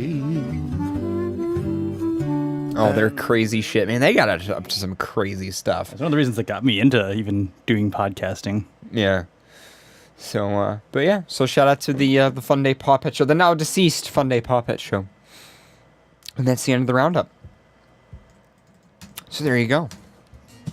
I'd still stream them on our... I would, but I think they sold off part of their set, though. I think it was one of those things where they kind of wanted to move on. You know, it was stress-inducing, and I think they, maybe it was the streaming thing that went down that caused it to end, but I think they kind of decided it was time. But, who knows? I'm sure they'll get involved in other things. I'm sure they're still going to go to cons and still, they still might do panels and stuff. They used to do the live shows at cons and stuff, so. Mm-hmm. That's true. We still need to do one of those. But, yeah. So, do we want to jump into some news? Trying to think what we got for news. You had a ton of stuff that you put in there. Always put a ton of stuff in there. Yeah, I noticed. Quite a lot. Oh my god, you put a lot in there. Yeah, well, I'll let you jump into something. In the meantime, I will prepare all the graphics to say news, because that's what they're supposed to do. For anybody who has never tuned into FurCast before, we are very disorganized. We don't move from thing to thing very fast. It's kind of just... whatever happens. Most of it's Pharaoh's fault, to be honest, but, I take my time. It's preferred. Yeah. So anyway. What if we just bought, the Paw Pet studio and just put it up Just continued paw pets like nothing happened. That'd be kind of weird and probably illegal, but... Well, if we bought the people, I mean, right? Yeah, so if you guys really donate to FurCast, we might have enough money to do some human or furry trafficking. Furry trafficking? Show title. I mean, we are XBN Network, and we just take on paw pets. Furry trafficking, there we go, yeah. Awesome. They can be an XBN affiliate. That would work out. Like I said, if Paw Pets wanted, I would definitely help them stream with our infrastructure. But, on the other hand, a part of the issue with what they had was relying on other people's infrastructure. So, and I know how that is, right? Like, I'll be honest, like, being someone who produces content, like, I've had a lot of people approach me who are like, yo, I have, like, this server you can use. And it's like, hey, thanks, that's nice, but... I'm sorry, but I need something that I can rely on. And that's not to say that that person is unreliable, but like I prefer to use services that I pay for using FurCast money, because then it's like that is a guaranteed service. We've got money flowing into it. And I'm not saying that like I'm against free services. It's just simply like, when your service provider is some guy, you never know what's going to happen. And what happened to FirstStream? Was it just kind of like a bad business venture? Or? I think Jackstream just didn't have the means to maintain it, and he couldn't find other people to support him with it. I don't know. I don't know if it was like a money thing or if it was more just personal, like he was the only one operating it. I'm not sure, but I know in the beginning we couldn't stream on them because we would crash their infrastructure or something like that. Yeah, I mean, well, even now we throw AWS and Akamai on top of our infrastructure, so like we could handle 1 million people tuning into FurCast. It would cost us a shit ton of money, but I don't know. The point is, I understand what it's like to go through that as a producer, where you're trying to rely on something and that shits the bed. And that's one of the reasons, it might seem weird. Like a lot of you guys probably come to us and you're like, why don't we just use this free service?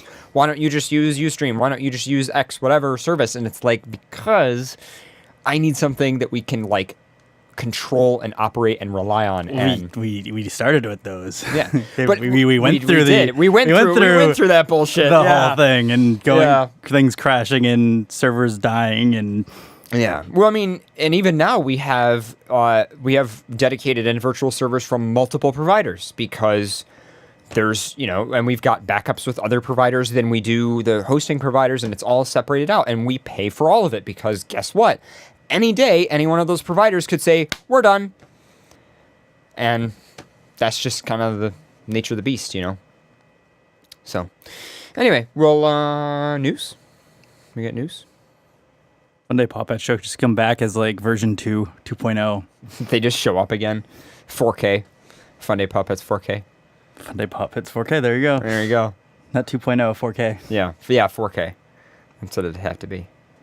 4K or something else. 4K HDR. No, I mean, I just grew up with them, so I think it's one of those things that I'd love to, give back to them for all the years that they did stuff here. Right. So, I mean, if we could support them, definitely would. Even if they do another venture of a new show or something like that, I'd love to, support them and give them hosting. Yeah. Or just do anything I can to help. I mean, it's like, I just have such a tremendous amount of respect for that amount of, like, putting into a community and into production and into, oh, it's awesome stuff. They had a lot of cool guests, too, and so... Maybe it's Meek's fault. Can we just blame Meek? Because didn't Meek move in with them? Moved in with them. So instead of offering them any kind of like streaming service... Well, we have Meek up here now, so... Yeah, we took Meek back, so don't worry. Fun Day Puppets, you're good to go. Don't worry about it. We have Meek? We took Meek away for you. He's our ransom. Where? Meek ransom. Ransomware. Pretty much. Yeah. Shout out to Meek. And for anybody new to the show who's like, wow, they're really shitting on this Meek guy. Yeah, he would agree with us. So we should probably have Meek on FurCast. Actually, no, we shouldn't have Meek on FurCast. We can have Meek on FurCast. No, I don't want to have Meek on FurCast. We can have Meek on FurCast. Didn't he like have like dry humping sex with CJ on the couch the one time he was on? No, they tried to. They tried to and failed. Anyway, news. Do we have They did it news? to like bother someone else. Yeah. Do we have news? I have a lot of news. All right. Well, I'll let you start with something. I'll start with this because you were bothered by it last night watching Beauty and the Beast. I was. Wow. I like this. So for reference, every like Friday-ish, we do like a pizza party thing at Pharaoh's house. The new house. Your where house. The studio, yeah, my house too, technically. I pay your rent and I don't even live there. Anyway, so you guys were watching Beauty and the Beast and largely making fun of it. Because you guys have already all seen it. And the Beast's face was not hot. They could have been Well, we were hotter. talking about how fuckable the Beast is, though. Which is pretty fuckable. You were talking about how fuckable No, the we Beast were is. all talking about that. You were talking about using the horns and everything. Come on, don't be shy, Pharaoh. It's I'm okay. shy. Emma Watson admits to it. If Emma Watson admits to it, you can admit to it. That's what we joked about. We were like, oh, if his face was down, maybe because.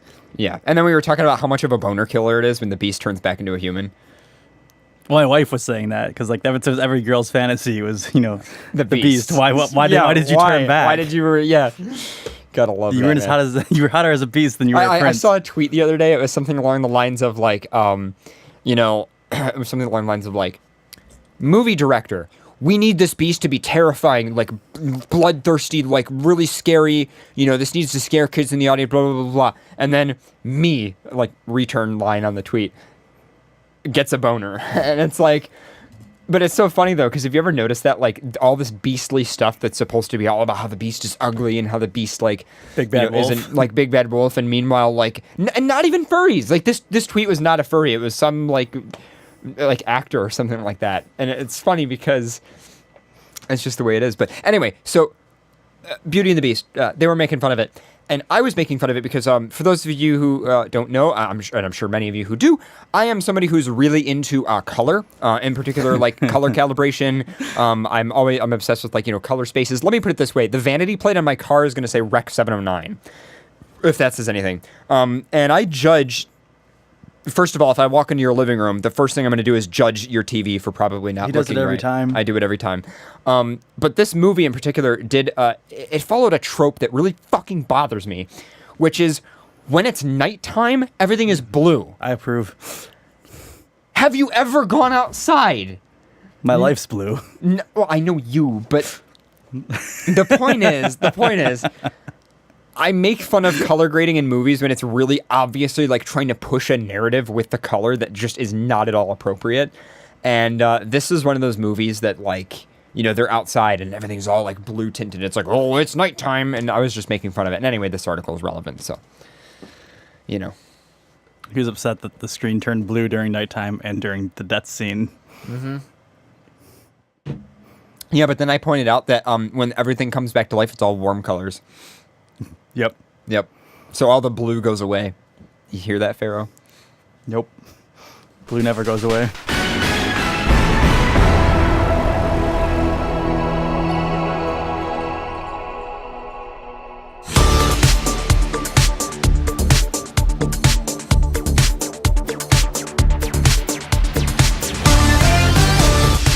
Humans are better able to describe warm colors than cool colors.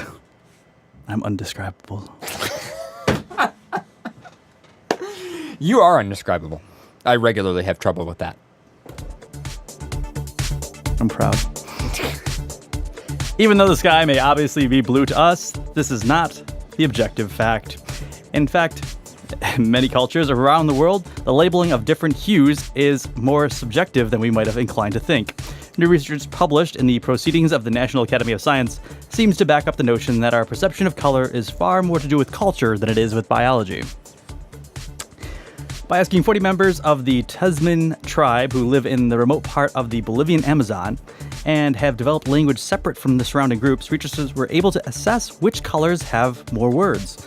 These colors were more distinct to the tribe, and they also found that the consistency with the speakers of at least 100 different languages, the Tasman could distinguish well between black, white, and red hues, but unlike us, not the green and blue hues. They couldn't see me. I like to pretend I can't see you sometimes. When we look at it, hate you.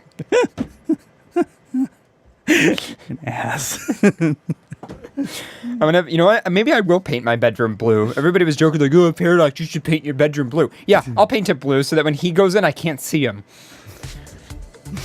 I'll lurk in the shadows. Fucking foxes. Shia LaBeouf. When we look at it, it turns out that the same is across every language that we could study. To explain the lead author, Edward Gibson, every language has an amazing similar order of colors so that reds are more consistently communicated than greens or blues. Damn it, Red Wolf. Hi. Reds are more consistently communicated. I mean, even with cars, red cars stand out more. Yeah, I know. I hope you get a ticket. Oh, did I tell you? Did I tell you about? No, I think I did. I told you at the house, right? So, okay, for those of you who don't know, I just bought a new car, and it's red, like bright red. Not even. I got it on Thursday, I think, Thursday night at like 10 p.m. So the red doesn't technically affect it because it was at night. Not a minute and a half after I pulled out of the dealership, I got pulled over. You didn't tell me this. I didn't tell you that? I got pulled over. So my father was in the car with me, and we were just laughing. Honestly, we were laughing because the second we got pulled over, my dad was like, "Are you fucking kidding me right now?" And I immediately was like, "Okay, there's obviously something wrong. Like probably the dealership put the license plate because they moved my license plate over to the other car, and I didn't even have time to check it. I was like, probably something's just not right or whatever." So we pull over, and the cop comes up to my car and he goes, "So, did you just buy this car?" And I was like, yeah. And he goes, "Oh yeah, your headlights aren't on." Because it was the daytime running lights, and I had the headlights disabled because it was a brand new fucking car. And by the way, I'm the only person to ever drive this car. When I test drove it at the dealership, because I test drove it 4 different times, it had 1 mile on it. So the headlights were turned off, and he goes, "Yeah, your brake lights were out." And he goes, "I'm not going to write you a ticket." He goes, "Don't worry." He goes, "This happens all the time." He goes, "People pull out of that dealership and they don't have their lights on." And I'm like, wow. So it was just funny though, because we were laughing. Like the second we get the cop lights come on. It is true about red cars. I don't know, man. I hope not. People were telling me. And by the way, anybody who says that your car insurance is different with a red car, that's bullshit. The car insurance company doesn't even know what color your car is. They don't ask. And if they do, then it's just for information for pictures and stuff later. Like, it doesn't, that's bullshit. They don't, no. Insurance doesn't charge you more for a red car. At least Geico doesn't. By the way, you can save 15% by switching to, 50% or more. What is it? Fuck, what is it? 50% or more by switching to Geico. Don't you know the commercials? Yeah, I do, but I didn't know that. Anyway, moving on. Blame social media. If only there were more Geico commercials in my life so that I could remember that line.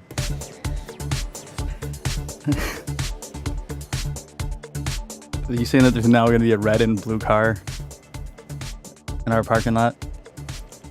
Oh my, yeah, that's right. My car's red and your car's blue. And there's be a Spectrum van.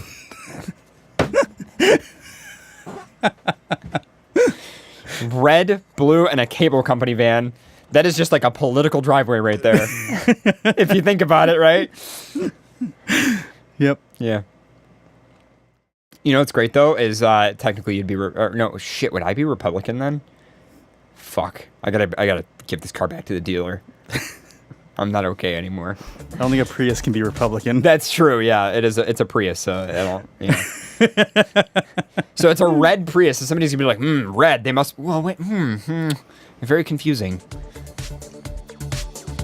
Most of us see the same color when we look at objects regardless of where we are from, but the information we need varies from culture to culture. The Tasman simply don't need to describe as many colors as we do, and when they do tend to be on the warmer side of the color spectrum. Kind of like this room. To examine why this might be, the researchers turned to a database of 20,000 images collected by Microsoft and analyzed their color pixels. They found that objects in the foreground of the images were more likely to be warmer colors, with cooler greens and blues tending to make up the background. So Metaphor in the chat says, Ryu or Ikazuri needs a green car, and then you've got a full spectrum. She has a green car. To combat for the... He goes, it's a full spectrum, but then there's going to be a spectrum truck. So our driveway is going to have a spectrum truck, and we're going to have every color in the spectrum. My wife drives a green Jeep. Wow. We didn't even try to do this. It's going to be a fucking mess. So we have RGB and colors and cars and a Spectrum van. A Spectrum van. Our life is fucked up.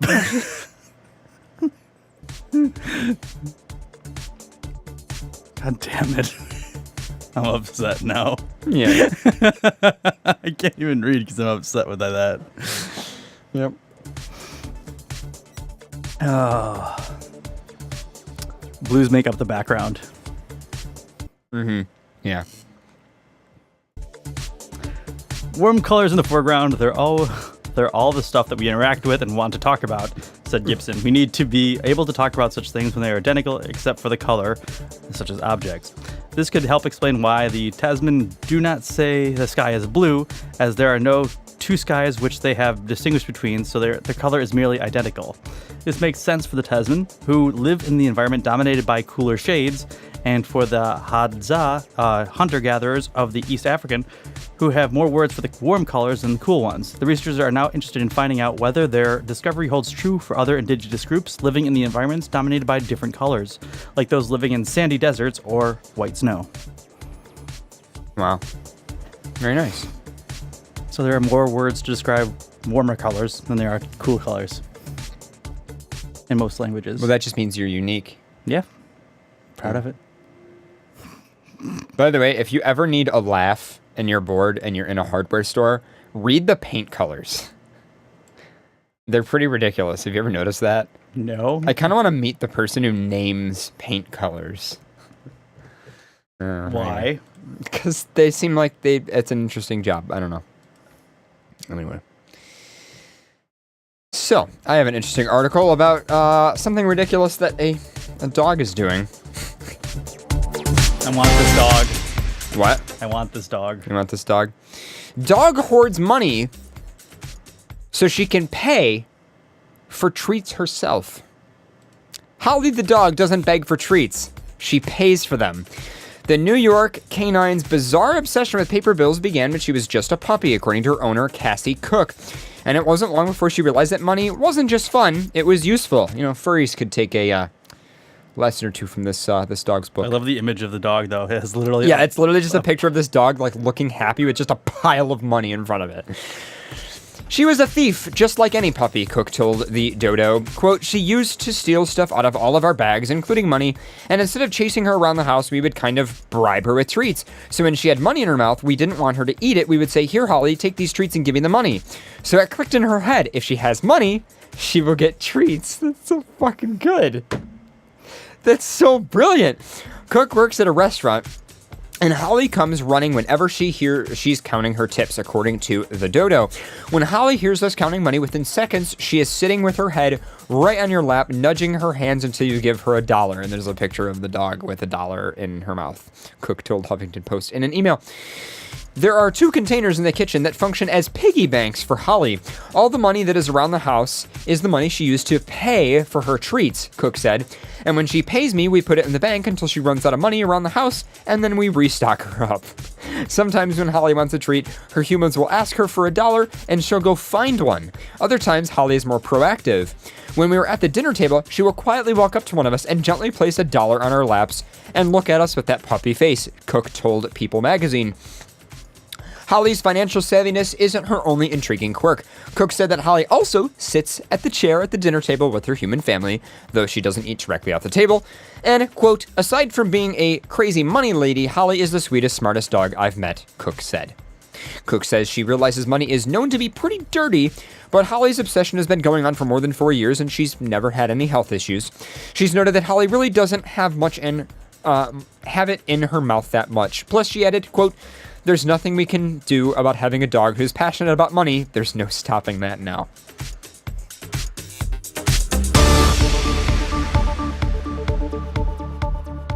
I can't decide if that's like really cute or if that's just like humanity corrupting an animal in a really terrible way. No, it's pretty funny. I like it. I'm trying to think of what the other thing is, though, is like in We Bare Bears, where like they open up a food shop and all the animals of the woods just start pulling like grabbing money somehow. turns into like a mob thing or something. Yeah. Well, I mean, the other thing is they could probably have like some money set aside that's just like extra dollar bills or whatever that like they maybe clean a little bit, and then you don't have to worry about it, because if it's always the same few dollars and they're not being circulated, then it'd be kind of funny to have a dollar with a teeth mark in it, though. It's I lost all my money because my dog ate my money. That's pretty great. So there you go. So today apparently is the end of the world. Oh yeah, I heard about that. Oh yeah, let's read about it. Isn't it? Oh, it's today, right? Yep. So is it the end of today, or was it when today started? I don't know. All right, well, we'll find out here. There's a video apparently on this. All right. I'm not sure if you want to pull that up. Is the video actually like just an overview, or is it? I don't know. All right, here, give me a minute to pull that up. Well, while you're doing that, I could read the article. Okay. Christian researcher claims that the rapture starts, well, on Saturday, but that's today.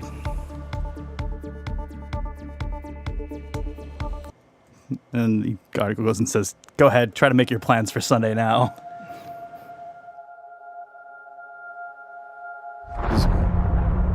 Is this just a trailer? I don't know. It's kind of a weird video. It's just like random shots that look like they're from a movie with text over it. Good music. His church. It's like a fake movie trailer. What is it? Okay, hold on. How many views does this have? 15,000 likes, 4,000 dislikes, and 4 million. Really? I'm upset with you, internet. Well, anyway, the video is obviously not useful for us, being one of those weird radio show things. Well, how much time do we have left of this doomsday? I don't know. Only an hour and 10 minutes. Yeah. Well, so what we're saying is, well, see, that doesn't make any sense, though, because there's people tuned in right now in Europe. How does a doomsday actually work? Because it's like different times across the whole world. Yeah, that's the thing. There's like one part of the planet start like dying They're first. like, oh, well, it's on this exact day at this exact time. Where? Like, I mean, well, they're using astrology, so maybe they do have an exact time, like in UTC. That's what I want to know. What exact time in UTC does this fucking happen? Because there's like way more than there's more than a day difference between just different parts of the Earth. So, yeah. Which wrestler's going to stop the rapture this time? I don't know. I mean, Macho Man Randy Savage punched Jesus back into the heavens, on the last rapture. Oh, yeah, I remember that. He was the only one that died. Randy Savage. I remember that. Bless. Though I do remember when people were actually taking their clothes off and like throwing it at church like lawns during the last rapture, which I thought was pretty funny. That's awesome. That's actually awesome. When the dick of the internet turns to dick in real life. I like it. Anyhow. All right, I'm going to play the stupid music that we always play. There's yet another doomsday approaching, with some claiming that the rapture will be on this Saturday. That's when certain Christians will get sucked up into the heavens while the earth descends into chaotic tribulation period for those who are left. Some of videos about the supposed coming catalysm are going viral with similar claims, including the trippy clip above showing some kind of space queen giving birth in front of the 7-headed moon lizard. Hot. I didn't know the moon had a lizard. Yeah, I don't know there's a moon lizard. Is Ryu the moon lizard? I'm going to shit on him for that later. Well, he had to be a 7-headed moon lizard. No. Yeah, he's not 7-headed. Let's search FA. 7-headed moon lizard? Moon lizard. Well, there's lizards with moon in the background, but I don't see any 7-headed. No, oh, that's pretty hot. There's some like really nice art here. No, there's nothing really. No, nothing too crazy. Let's search multi_head. Nope, nothing. Let's do multi-head, all one word. Nope, nothing. Yep. So, furries don't have art of it, sorry.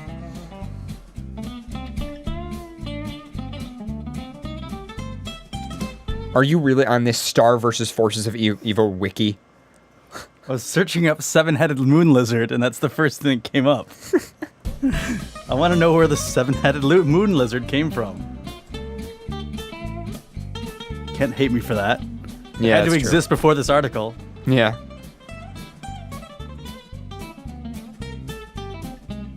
Okay, well. The Natural Genesis, Volume 2, page 531. I don't know. We'll read the article. It'll probably tell us. The Tin Lizard Tales. Reflections from a Train. Okay, anyhow. Back to our demise.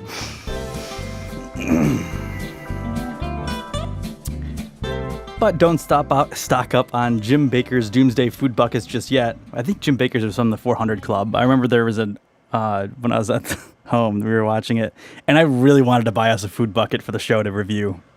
Really? That would have been good. It's like $50 and they donate to the Christian church, and you get this literal food bucket.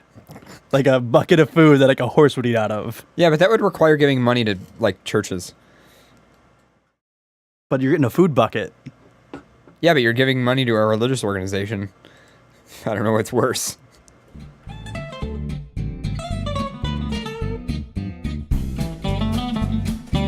The Tasty Pantry. I really want to review the food in the food bucket, though. Yeah. Is that the end of the article? No, sorry, I got distracted by the food bucket.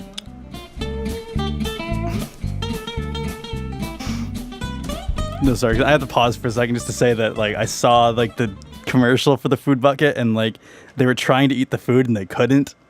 And it looked disgusting. Like, because this food is supposed to last you, like, 50, like, you can last you, like, 50 years, like, uncooked, like, in this sealed bucket in, like, packages. It sounds horrible. Oh, I think I'd throw up eating this food, but I just want to buy it to eat the doomsday food. Right. Would you eat the food bucket with me? The food bucket challenge. Would you eat the food bucket with me?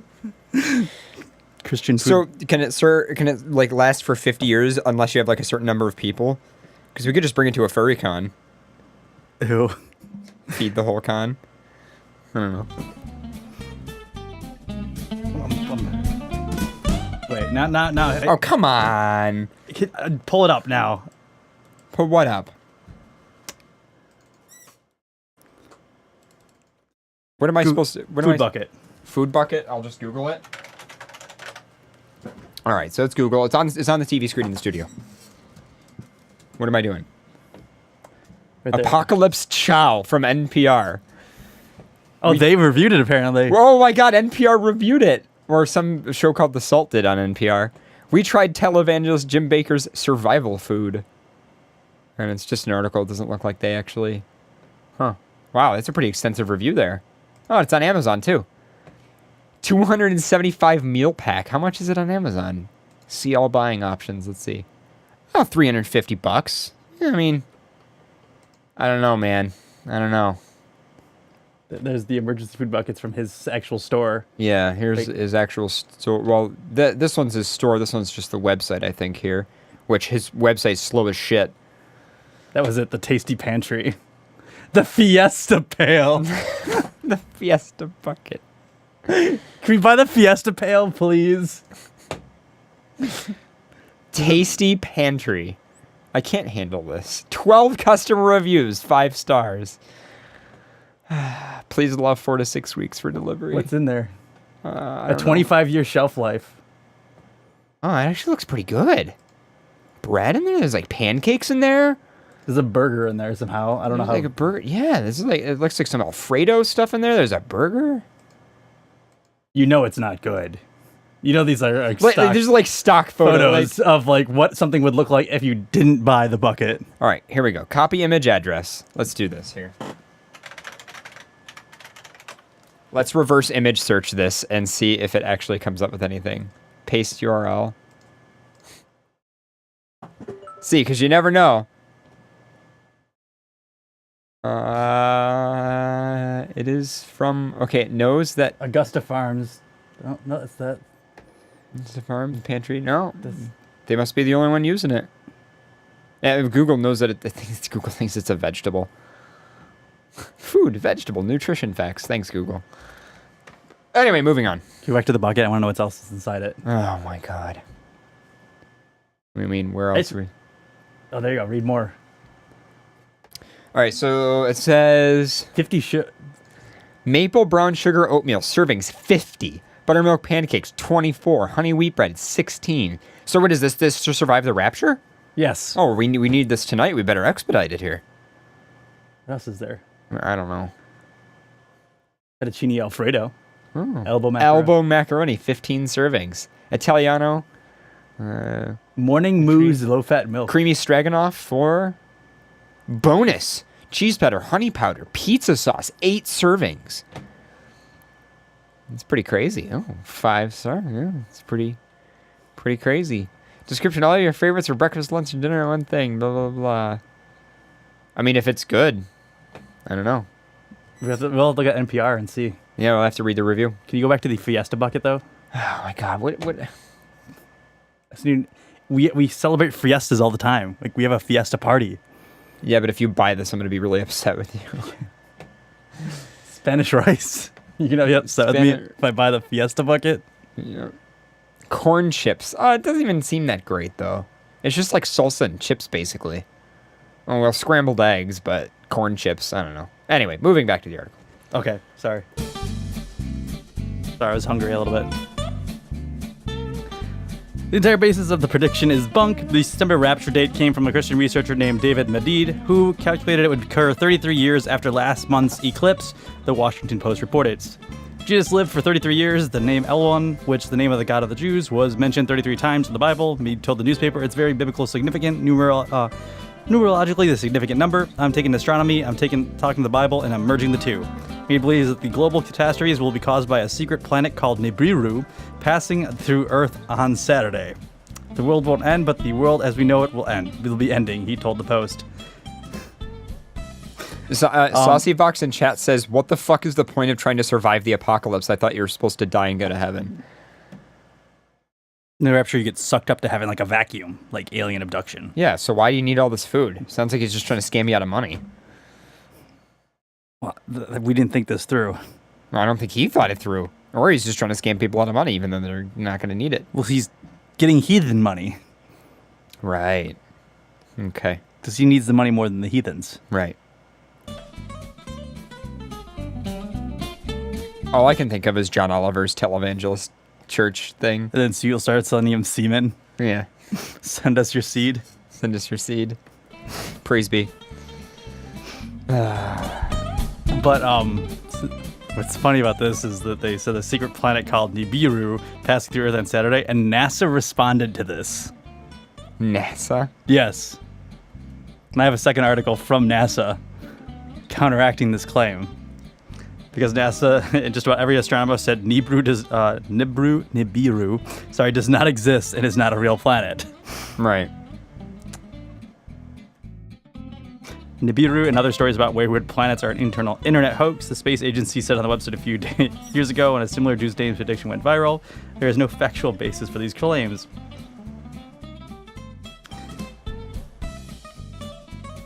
Nibiru's views are not endorsed by the Roman Catholic, Protestant, or Eastern Orthodox branches of Christianity, Fox News reported. Wow, even Fox News doesn't believe this guy. Wow. I don't know. Miad is made up leader in the made-up field and should not be on the front page of anything, let alone Fox News. Christian Today wrote it as well. While the writers of the Bible have used numerous times, Steelers said that there is no secret numerical codes required to a profession called Christian numerology. In other words, go ahead and make plans for Sunday. Very nice. So what are you doing tomorrow after the rapture? I was thinking we could hang out. I'm meaning to make a video of the new studio, the attic. Kind of like a little mini vlog update, I was thinking. So, yeah, good stuff. Can you like green screen like hell in the background? Yeah. Like fire outside. And... Yeah. All right. So I had the article from NASA. Oh, really? Do you want to read it? Or? Rest assured, NASA says that the world is not going to end today. Oh, thanks, NASA. I really needed that reassurance there. If you want to read it, go ahead, I suppose. Sadly, today is not the end of the world. I know you've got your stuff you want to do, but an expert has made it claim, and there is no going back now. The mysterious planet Nibiru is going to slam into our planet and kill us all. Nice. NASA, however, is having none of it. They are adamant that the world is not going to end, stuck in a sad chamber of denial as they hopelessly try to ward off the apocalypse. They have issued a short statement attempting to allay fears. The fact that somebody at NASA had to issue a short statement or felt compelled to issue a short statement saddens me so much because their budget is low as it is. And some guy is being paid however much he's paid an hour to write a fucking statement about some Nibiru is not even a real planet. Well, we lost Pluto, so there has to be another planet that takes its place, right? Oh, okay. That's how it works, right? Yeah, it's like sure. survival of the fittest, Yeah. but planet form. Well, someone has to replace Pluto. I mean, they're remaking the Magic School Bus. Did you know that? Yeah.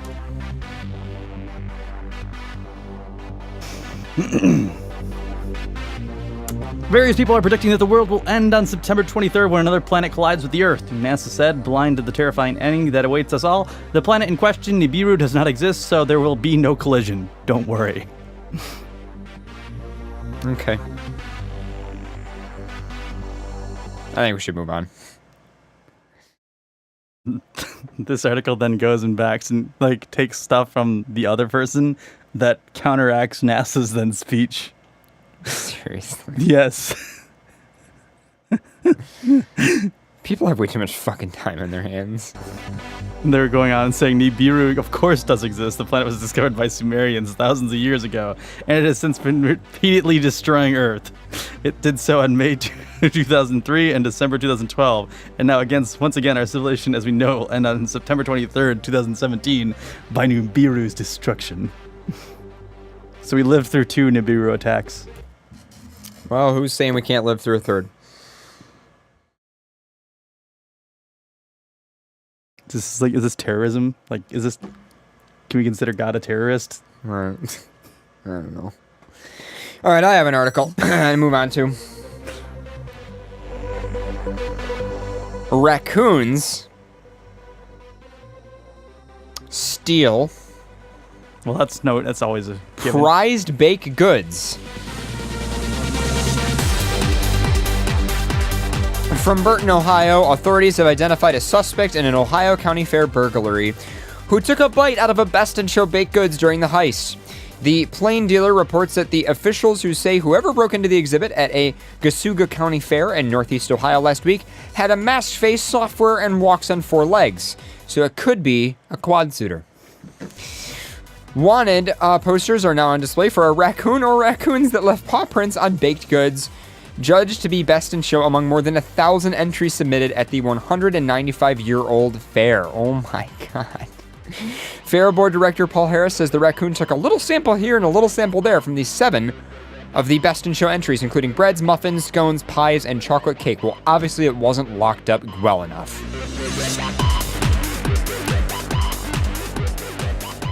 Anyway, so that's that. Good stuff. It's getting warm in this room. It is getting very warm in this room. You know, we could go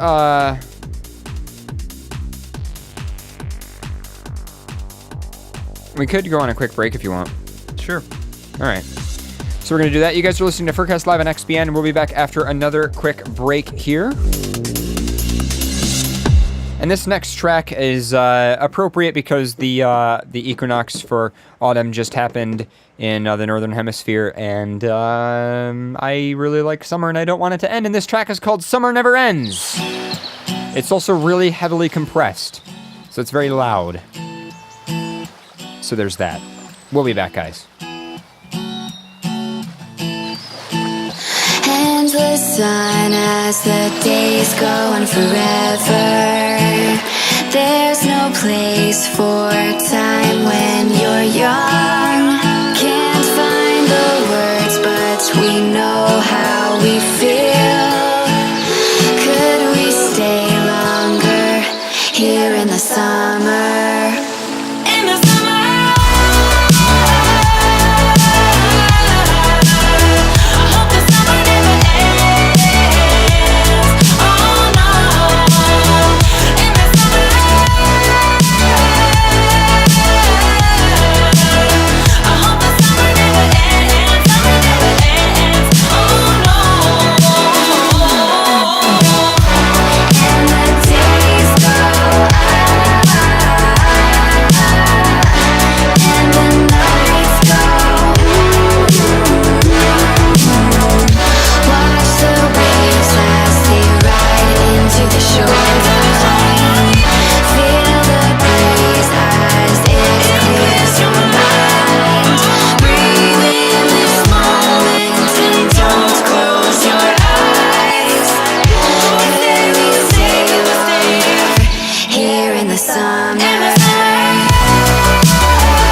the shoreline.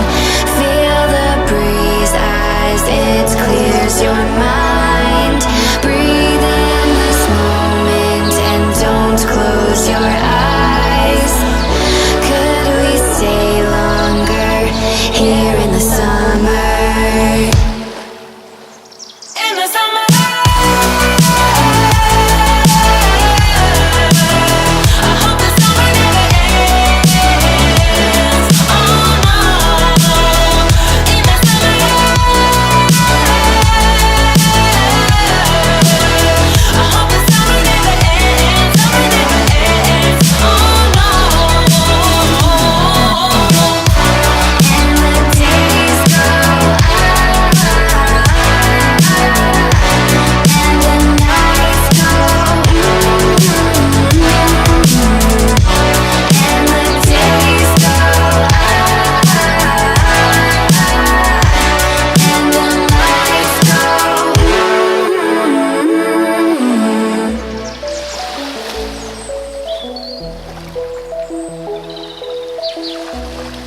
Thank you very much. Very overcompressed track.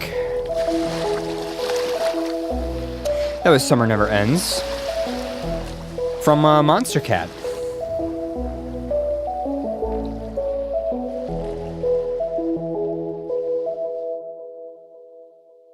And you had one more article that you wanted to read, Pharaoh?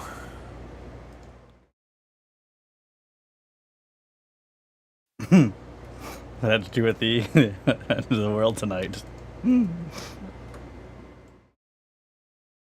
Someone else just sent this to me. Oh, yeah. By the way, guys, we're going to keep the air conditioner on. Sorry if it's a little noisy, especially for headphone listeners. You'll probably hear it, but too bad. It's really hot in here.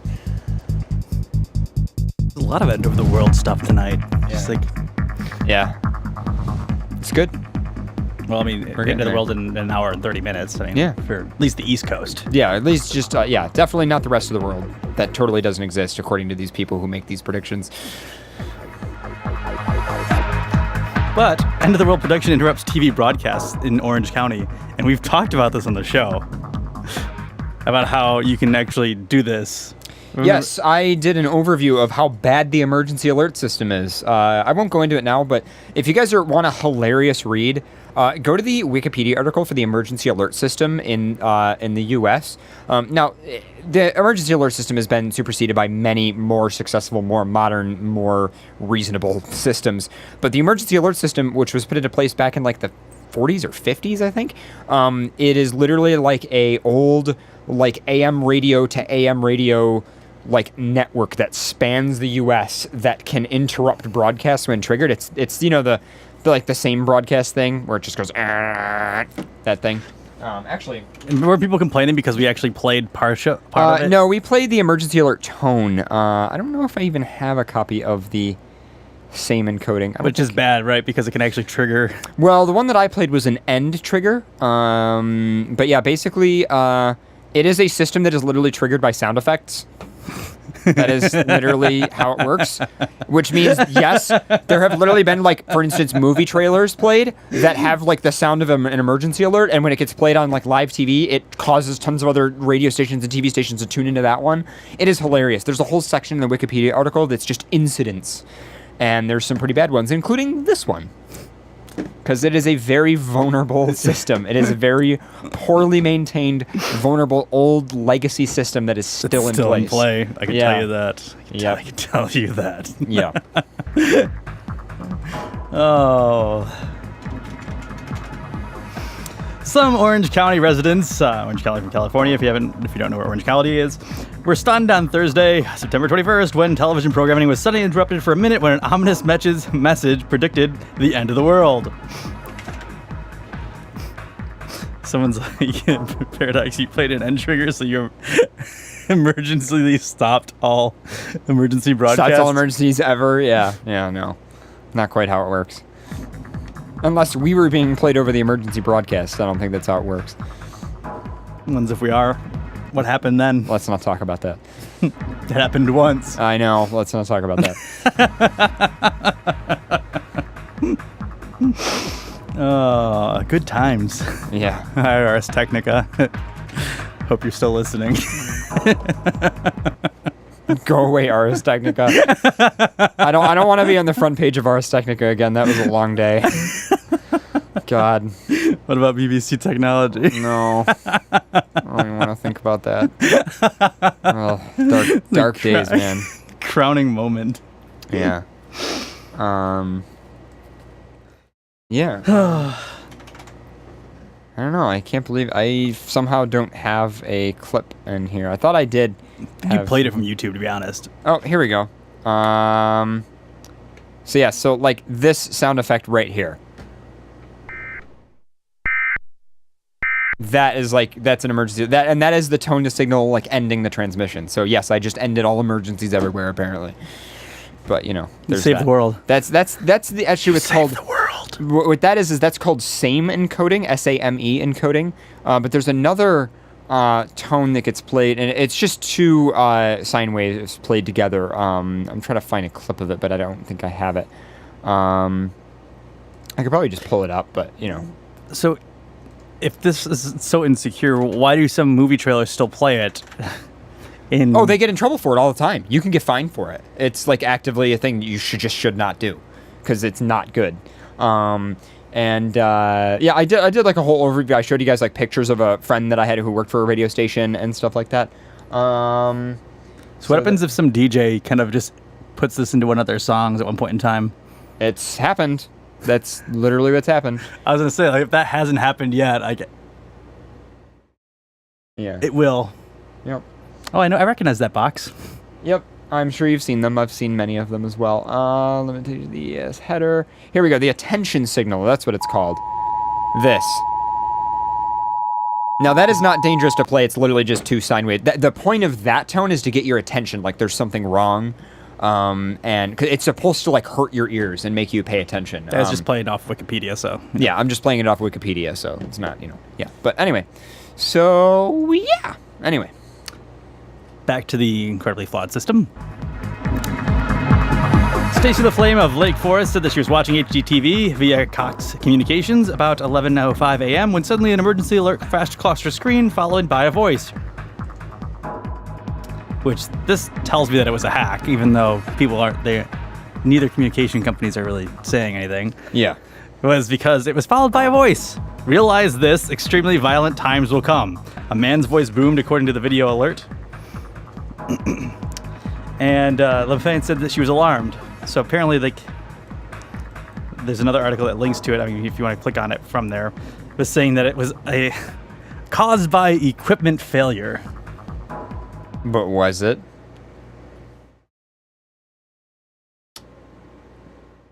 I don't actually want to play it because it could contain sounds that are not good, but... Contain not good sounds? You have so many tabs open.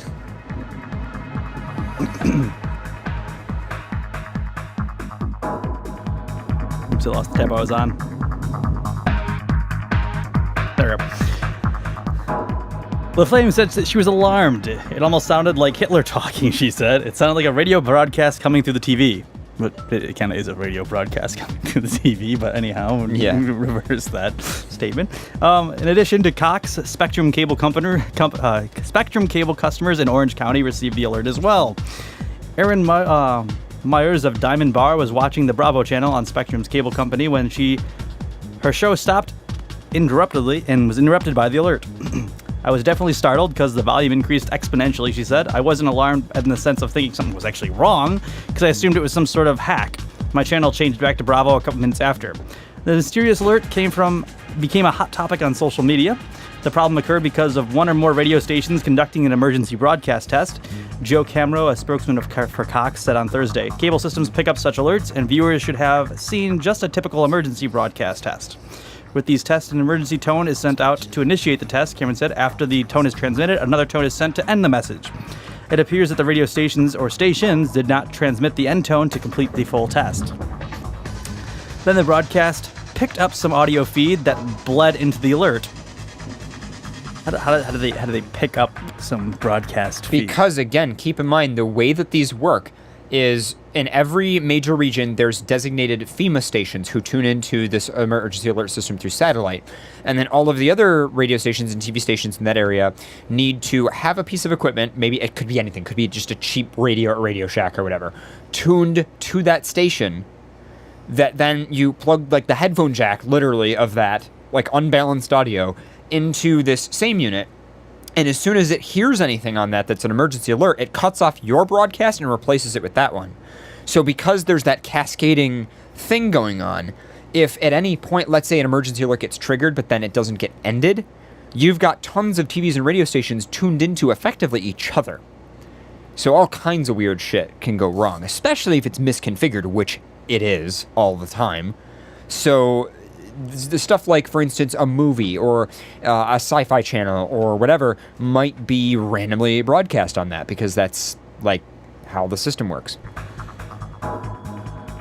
Just seems very suspicious, I should say, that the wording was so specific.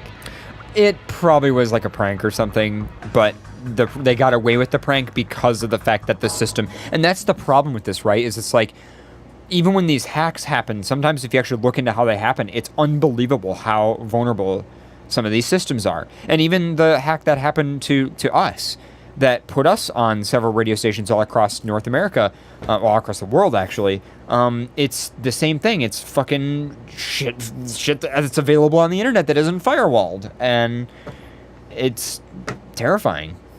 But, you know, luckily there's American infrastructure. Well, again, keep in mind this is a very old system that's only maintained just as like a backup of a backup of a backup. You know, newer emergency alert systems just go through like the internet, and that's one of the reasons that like you can get emergency alerts on your phone now, and that's like all that's needed most of the time. But it's just because these old systems are maintained, if something goes wrong and it fucks up a bunch of TV stations, it's, you know. Anyhow, Camaro said that Cox technicians shut down the emergency test as soon as they became aware of the problem. We don't want to alarm anyone with any false emergency alerts, he said. Cox and Spectrum are investigating who sent out the alert and where it was done, whether it was done accidentally or on purpose. It is unclear where the audio came from. We have confirmed that we were fed incorrect an audio file, said Dennis Johnson, a spokesman for Spectrum. It hasn't been determined if the audio in the alert is related to a prophecy by David Mead, a self-described specialist in the research of investigations who believes the catastrophic events will occur on this Saturday. Nice. So, of course, there's the tie-in with that whole thing. Mm-hmm. Very nice. Cool. Well, yeah, just be careful of emergency alert systems. They're pretty vulnerable there. That's kind of what happens. Oh, and I just realized we were... Oh, I've been spamming out random metadata. That's bad.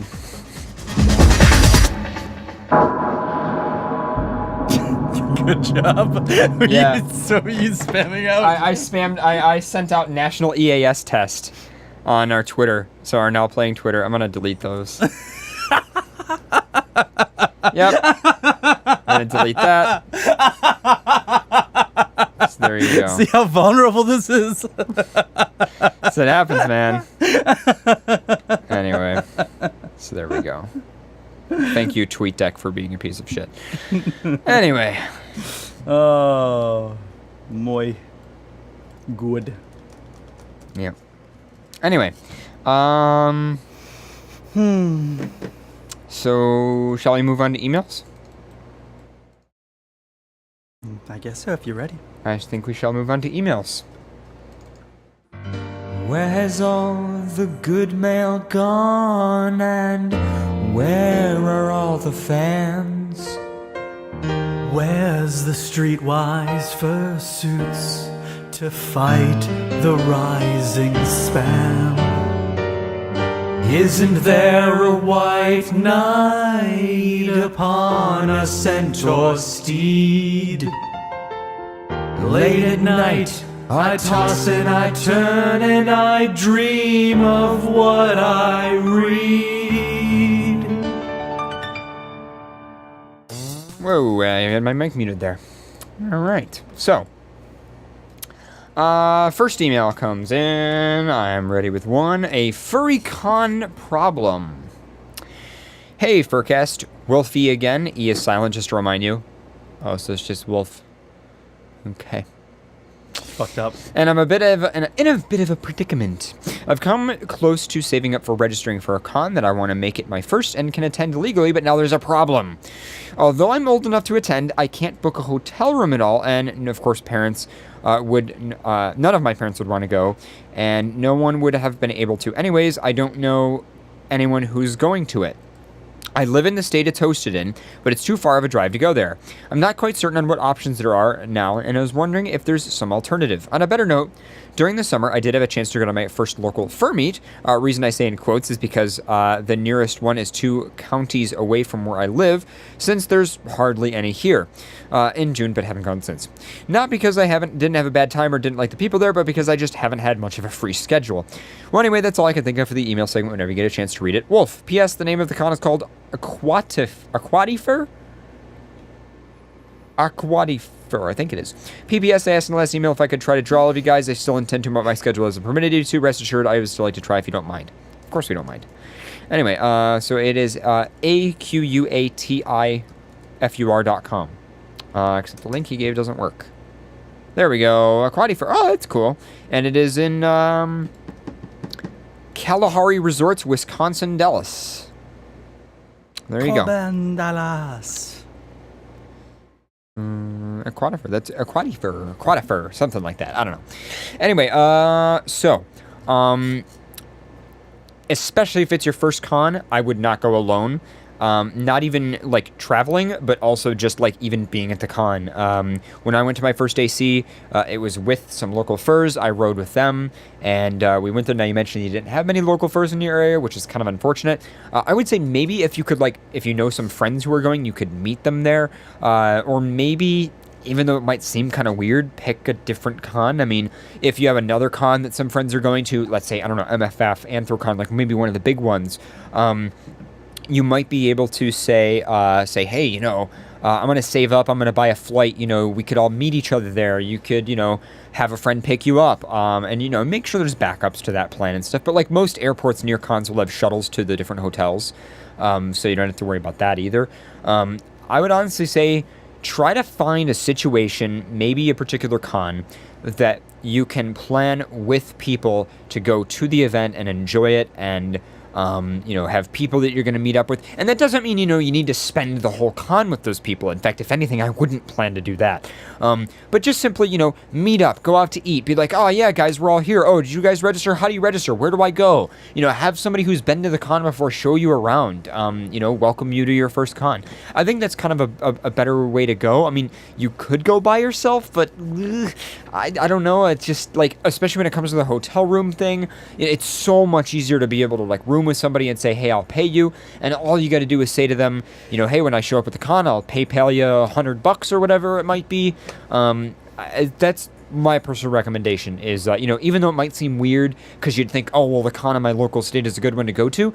I don't know, maybe one of the big ones with big events is one of the good ones to go to too. And then after that, maybe when you meet some people in your area or, a year or two when you've got more means to do stuff like that yourself or drive long distances, you could do the local con. Now, can he not just find an opening in a hotel room with someone else, or is that his parents wouldn't like that, or is it more so that he didn't want to do that?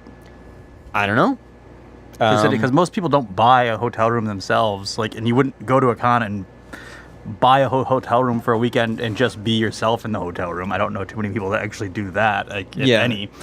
Most of the time you would actually... The only time I've ever seen that happen is last minute emergency, I had a friend who worked for an airline and found out he was going to be stationed there in that city, and he was like, well, fuck, I guess I'm going to the con. But other than that, I don't generally see it happen.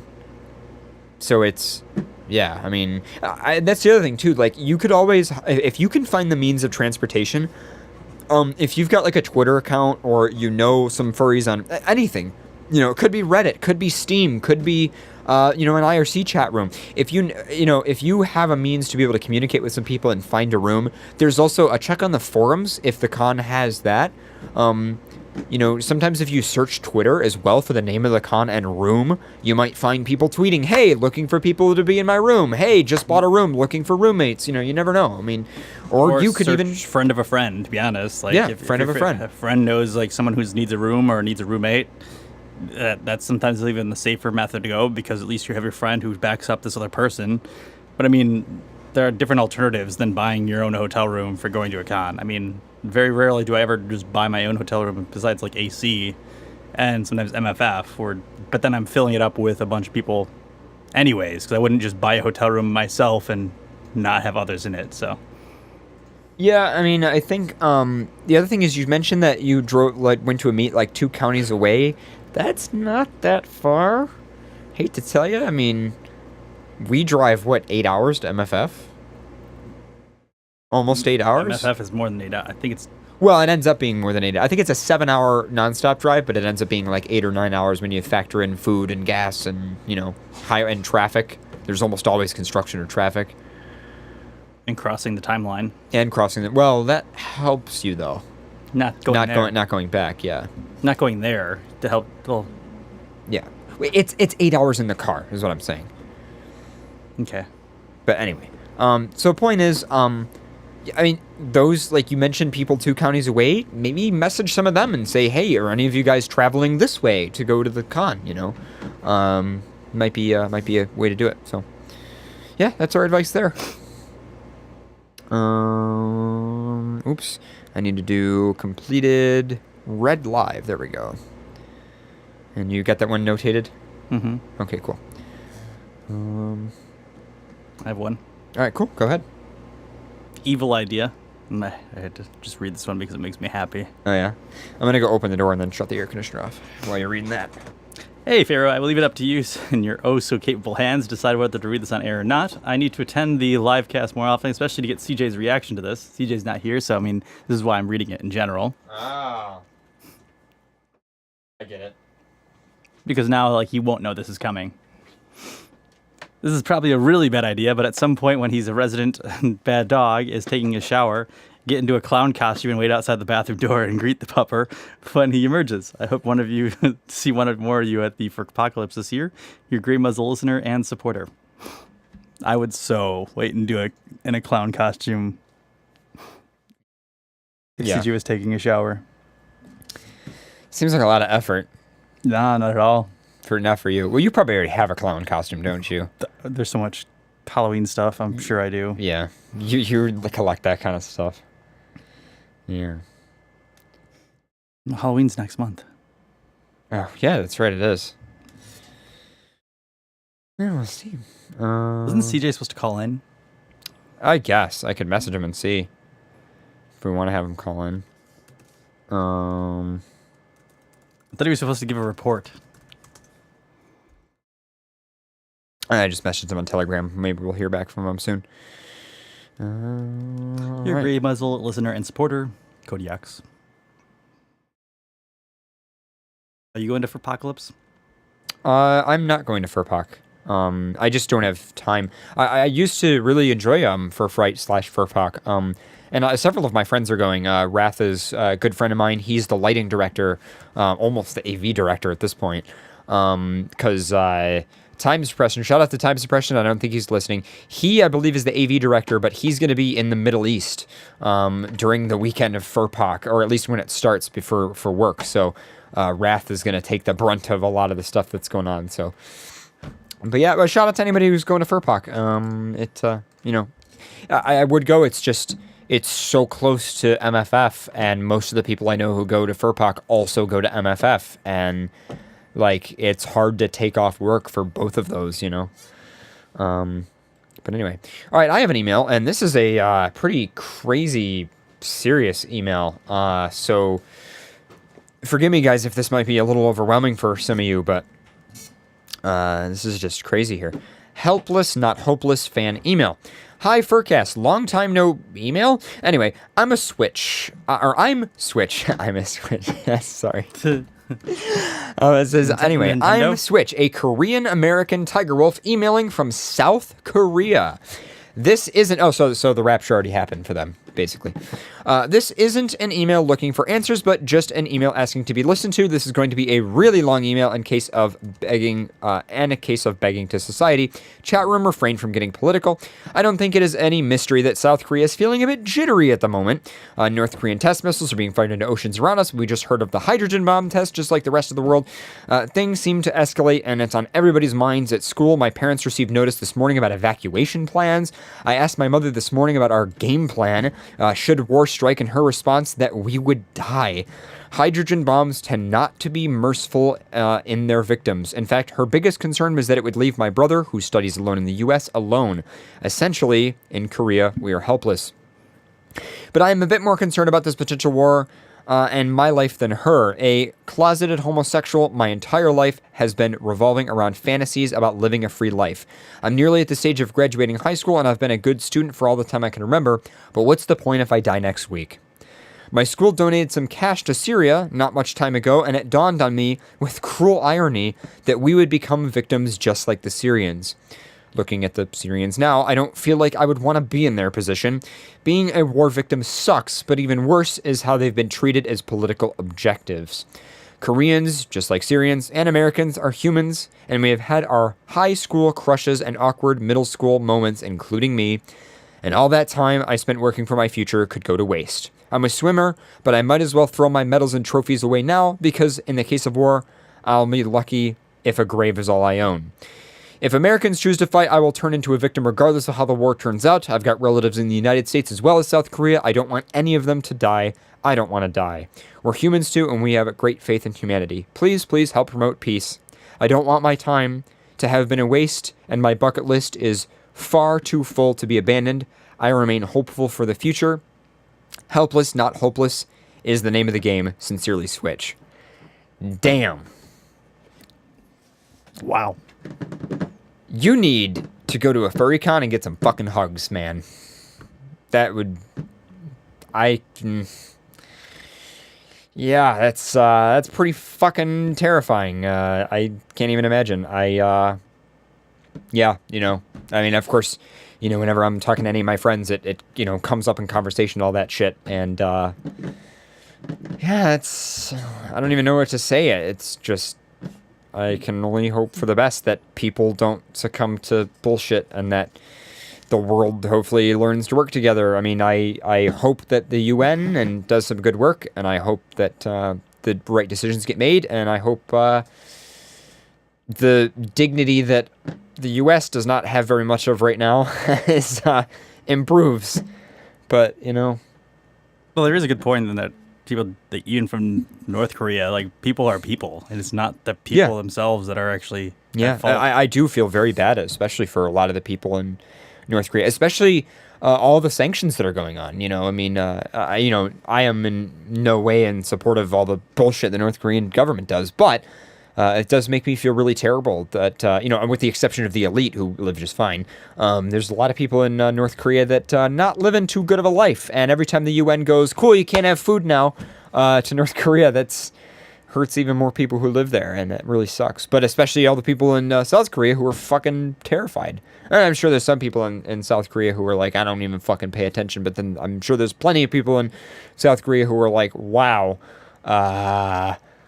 yeah. So I don't know. Well, you know what? I don't know what you're, you know, where you're at in life, you know, with your family and your relationships and your age, but you know, maybe if you can get a chance to, you know, start some project or be a part of something you've always wanted to do, or go to a convention, or maybe even study abroad. I think, you know, that might help if you can. Just going into like advice, and you know, forgive me, I don't mean to patronize you if you're just writing in and you've got your life figured out already, but I don't know, you know, maybe traveling and getting out and going to a convention. I know there is a furry convention or two in South Korea as well, and there's also some around that region. On the lighter side of things, like, I don't expect there to be a nuclear war on Korean soil, at least not from North Korea. I mean, their whole purpose is to kind of unite North and South Korea. So I don't think they would nuke South Korea, because that would actually kind of well, kickback. they're gonna nuke with their. To be honest, the nuclear stuff I don't even think is what we have to fear. I think it's artillery stuff. Because if it all goes wrong, I think that's really where it's gonna get bad. And not to mention the refugee crisis that you'd have. And obviously, we're not a political show here, but I mean it's a pretty crazy. You could talk about it for hours. It's such a fucking crazy situation, and it's gone wrong so many times in the past for people and stuff. But I mean, if you could also make it over, I mean, even traveling to Japan or, it's a little bit further for you, but like if you could make it down to like Singapore, there's tons of furries in Singapore. Shout out to Cheetah Paws, by the way. I know there's a pretty decent FurryCon in Singapore as well. I don't know. If you could go a little further, you could go to North America or Australia, and there's tons of furries there and FurryCons. You might be able to meet some people and hang out. I mean, I don't know. I just think that if there's anything you can do, it's live your goddamn life, right? Like, if there's people who are threatening you and governments do some bullshit, the biggest thing that you can do to combat the fact that all of this shit is going down is not prevent yourself from being who you want to be and living your life. Because at the end of the day, there's a humanitarian crisis all throughout human history somewhere, and it's horrible, and we need to do better as a species to prevent that kind of thing. But I hope I'm a weird optimist person, but I hope that things only get better, and I think it's worth putting time into you and the life you want to live, because I think more if you're looking more on media side of things, and I get where you're coming from with this and trying to like promote that, people themselves are people, and that wherever you're from, whether it be either Syria, whether it be North Korea, whether it be Japan, America, we all live the same lives. I mean, people live the same lives. Our governments don't, but effectively, yeah. I mean, it's people themselves live similar lives. I mean, I'm not sure if you even saw the CNN thing of inside North Korea. Yeah, I've watched a couple. I watched there's actually a vlogger I follow on YouTube who's taken a couple trips to North Korea, and he like films the whole thing. It's really interesting. And like I've talked about this before on the show, like I'm liberal trash globalist high. But the other thing is in I remember watching a video of a guy who was like, he went to Japan, I think it was, to be a teacher, and he was saying like how horrible it was because he didn't feel like he fit in, and he would walk into a restaurant and everybody would like turn and look at him, and he just felt like completely alienated in this society, just being in a culture that was different than the one he was used to. And he was talking about how he did all this reading up, and he was trying to like make sure he like understood their cultural values, and he could like be interested in the same sports as them, and he could do all this stuff. And it's so funny because when you think of cultural values, I don't think I have half the fucking cultural values of people here. Like, I don't fit in with any of my coworkers. I don't, they all go out drinking and go to sports games and stuff, and I don't do any of that. I mean, I feel like I'm kind of an outsider until, after spending, more than 2 decades of being alive, until I figured myself out and found you and found friends and found the, people who helped me produce the show. I mean, I don't know. It's one of those things where you can look at another culture and be like, wow, that's weird, and wow, that's different, and wow, I don't fit in. But think about, do you even fit in where you live now? Comparatively, I mean, it's because of the internet that I have the friends that I have now. I barely know anybody who lives around here except you and 1 or 2 other people. That's one of the scary things too that comes from North Korea. Like, South Korea has full-on internet. North Korea doesn't. North Korea doesn't even have Google. The elites do, but that's, a lot of the elites also work for the military, and that's why it's a long story. Anyway, we don't need to get into it. But yeah, I mean, North Korea, they announce bad BGP routes all the time. In fact, I actually read a great article from a guy who works for an ISP in South Korea that has to deal with it. Because what? Bad BGP route announcements from North Korea, they fuck it up all the time because they're always trying to block sections of the internet, and they fuck it up regularly. So, yeah. But to be honest, North Korea is similar to how Japan was during World War II or World War I. I'm trying to think of which one. I think World War II. I didn't know that. That's interesting. I'll have to read up on that. Where, like, if you literally went to the country and tried to save anyone, and this is the scary, like, side of things. Like, I mean, not to go full political, but just even knowing, past history, America is definitely North Korea's enemy, like, throughout. Right. Like, yeah. Well, and from North Korea's perspective right now, they're fucking cornered. But I mean, all the people themselves, like, yeah. like they have video games there that like how we have the Russians being the enemies in America. Their video games are Koreans fighting Americans. Right, yeah. Like, America is literally like the Nazi, or to our Nazi. Right, yeah. I mean, I don't know. It's, that's one of the reasons that I want my whole life to be about creating multimedia for anybody to enjoy anywhere. And I do my best to, like, I don't know if, like, it's kind of a weird thing. And I'm obviously people are going to like claim I'm a hypocrite for this because I fuck it up all the time. But like, I try not to even say countries by name. Like, for instance, when I go to Toronto, I go to Toronto. I don't go to Canada. I go to Toronto. And I do that a lot with everybody everywhere. I always refer to people by the city they live in, not the country they live in, because I find that it helps to make things feel more local. Like, oh yeah, you're just in that city. And I think that that kind of helps to communicate online too. And that's one of the reasons that, like, we have UTC time on our lower third, because it used to be local time. And then I was like, what the fuck is the point of that when, like, 80% of the people who watch and listen to our show, like, aren't in our time zone?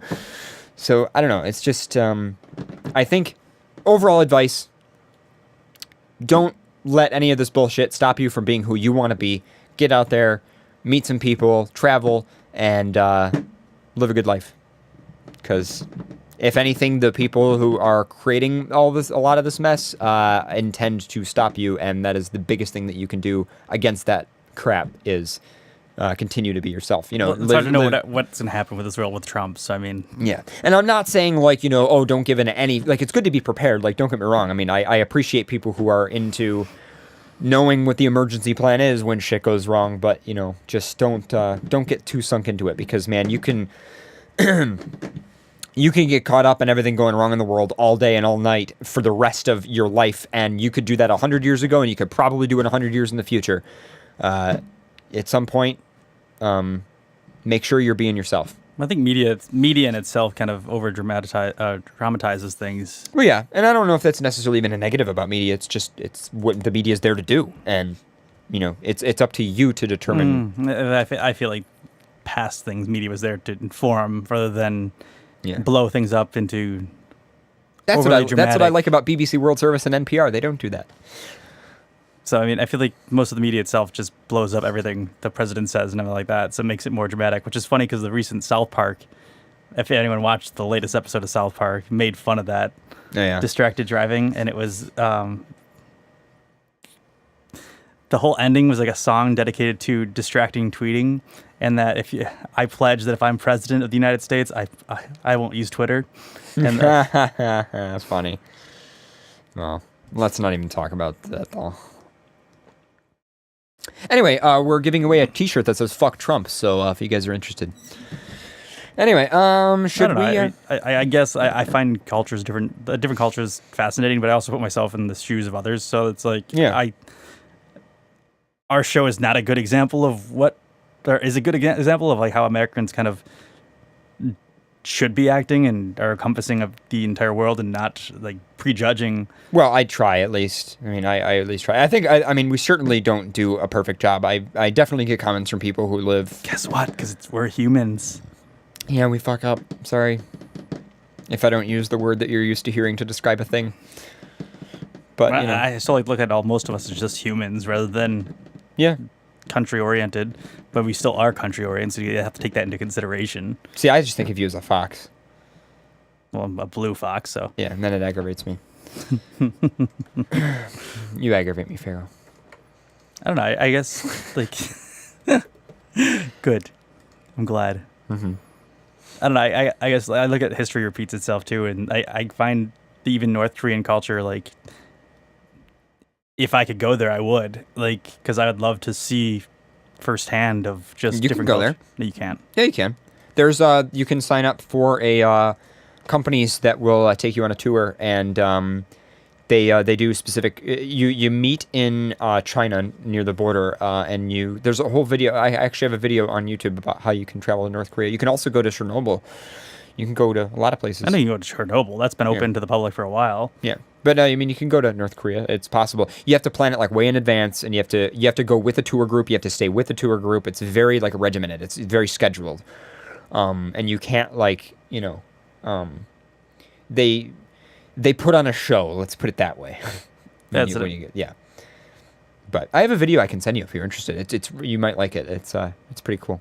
But I'd love to even just go to South Korea too. I mean, like, I find cultures fascinating. So I mean, I'd rather walk in the shoes of others than, assume the shoes of others. So, but I mean, as history repeats itself, that's one thing that I feel like I see it in the eyes of other Americans, to where North Koreans are evil and this like. See, this is the thing though.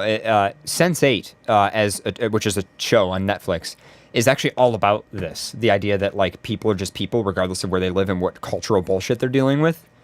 And that's kind of like the point of the show. Is it's even though it's sci-fi, it's all about like people having to deal with religious differences and cultural differences and economic differences, even though they still actually relate to each other. And it's all about how these people connect, even though they're from completely different places and they speak different languages. It's really cool. I like it a lot. Just from my own perspective and just jumping into politics, I apologize because we're not that much of a political show. But it's one of those things that North Korea is similar how Japan was a long time ago, where like no matter what, like, if we look at stuff like from an American's perspective of how, again, not my perspective, how an American's perspective looks at things is like, oh, we need to save these other cultures or, liberate them from their dictators, stuff like that, or whatever. Like, yeah, I mean, I don't know if that's going to happen here though, because I don't think anybody could handle the refugee crisis. Not to mention that it has gone bad in the past. But again, like this is what I said, there wouldn't be a refugee crisis because America, even if you killed Kim Jong-un, or like if America killed him, it would not change the culture of the North Korean. It would screw up a lot of stuff. Yeah. It wouldn't. No, like that's the thing is like how Japan was. It'd make it worse, is what you're saying.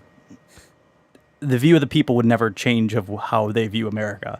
It's how Japan was. So like, what if we went in and would kill off like the army of like in Japan, if we killed the male like army fighters, the town itself would literally just jump off a cliff. Women and children, you couldn't save them. We were the enemy. So like they wouldn't even let accept food or anything from us. They would literally, the whole villages would just jump off a cliff and die. That's interesting. And I feel like that, to be honest, that's the same way with North Korea. Like, I don't know if it depends. I mean, it depends on knowing history and how history repeats itself. I would say it is very likely, especially seeing the videos of it. Like, there's no, America can't redeem itself. I also have a video about how the different, it breaks down the different ways that people have escaped North Korea, showing the statistical possibilities and like what they've gone through and all the different options. It's fucking insane. Well, that's the thing too, is a lot of people from like the older generations of North Korea, they want to get out and they can't. You can't leave North Korea. You're there. You're stuck there. You can escape. If you make it to South Korea, you're fully accepted. But again, it's a video. I'll show you the video. It's a whole thing. But if you don't, you're pretty much killed. So yep. Anyway, and your whole family. Anyway, let's move on to ending the show. Calling it a night.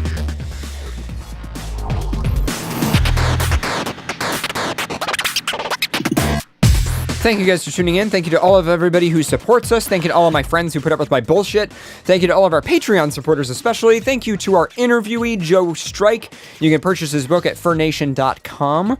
And are we here next week? I imagine we will be, right? Mm-hmm. Cool. All right. We'll see you guys then. Yeah, just thank you guys. Thanks for all the support and thanks for all the followers and we love you guys and we're happy to keep doing the show for you. So. To everyone worldwide. Yeah, to everyone worldwide. So yeah. I do feel bad about the time of the show. I know that's one thing we could improve to help other places. But yeah, if you live, by the way, somewhere far away and far away from where we are, and you feel like there's something we could do to improve the show in your area, do let us know. I've been doing my best. I know that things like having Akamai and AWS as streaming options in the player helps, because as well as the YouTube simulcast, because I know different regions, your peering on your internet provider might not give you the best connection to our server here in North America. But if there's anything else you think we could do, other than changing the time of the show, because we can't really do that because of work and schedules and stuff, maybe someday. But yeah, if there's anything else you think we could do to improve it, do let us know. And yeah, that's pretty much it. Thanks for tuning in, guys. I've been your host, Paradox. I've been your fabulous Blue Fox host, Pharaoh. And hopefully CJ will be back next week. He still hasn't messaged me. He's a bad dog.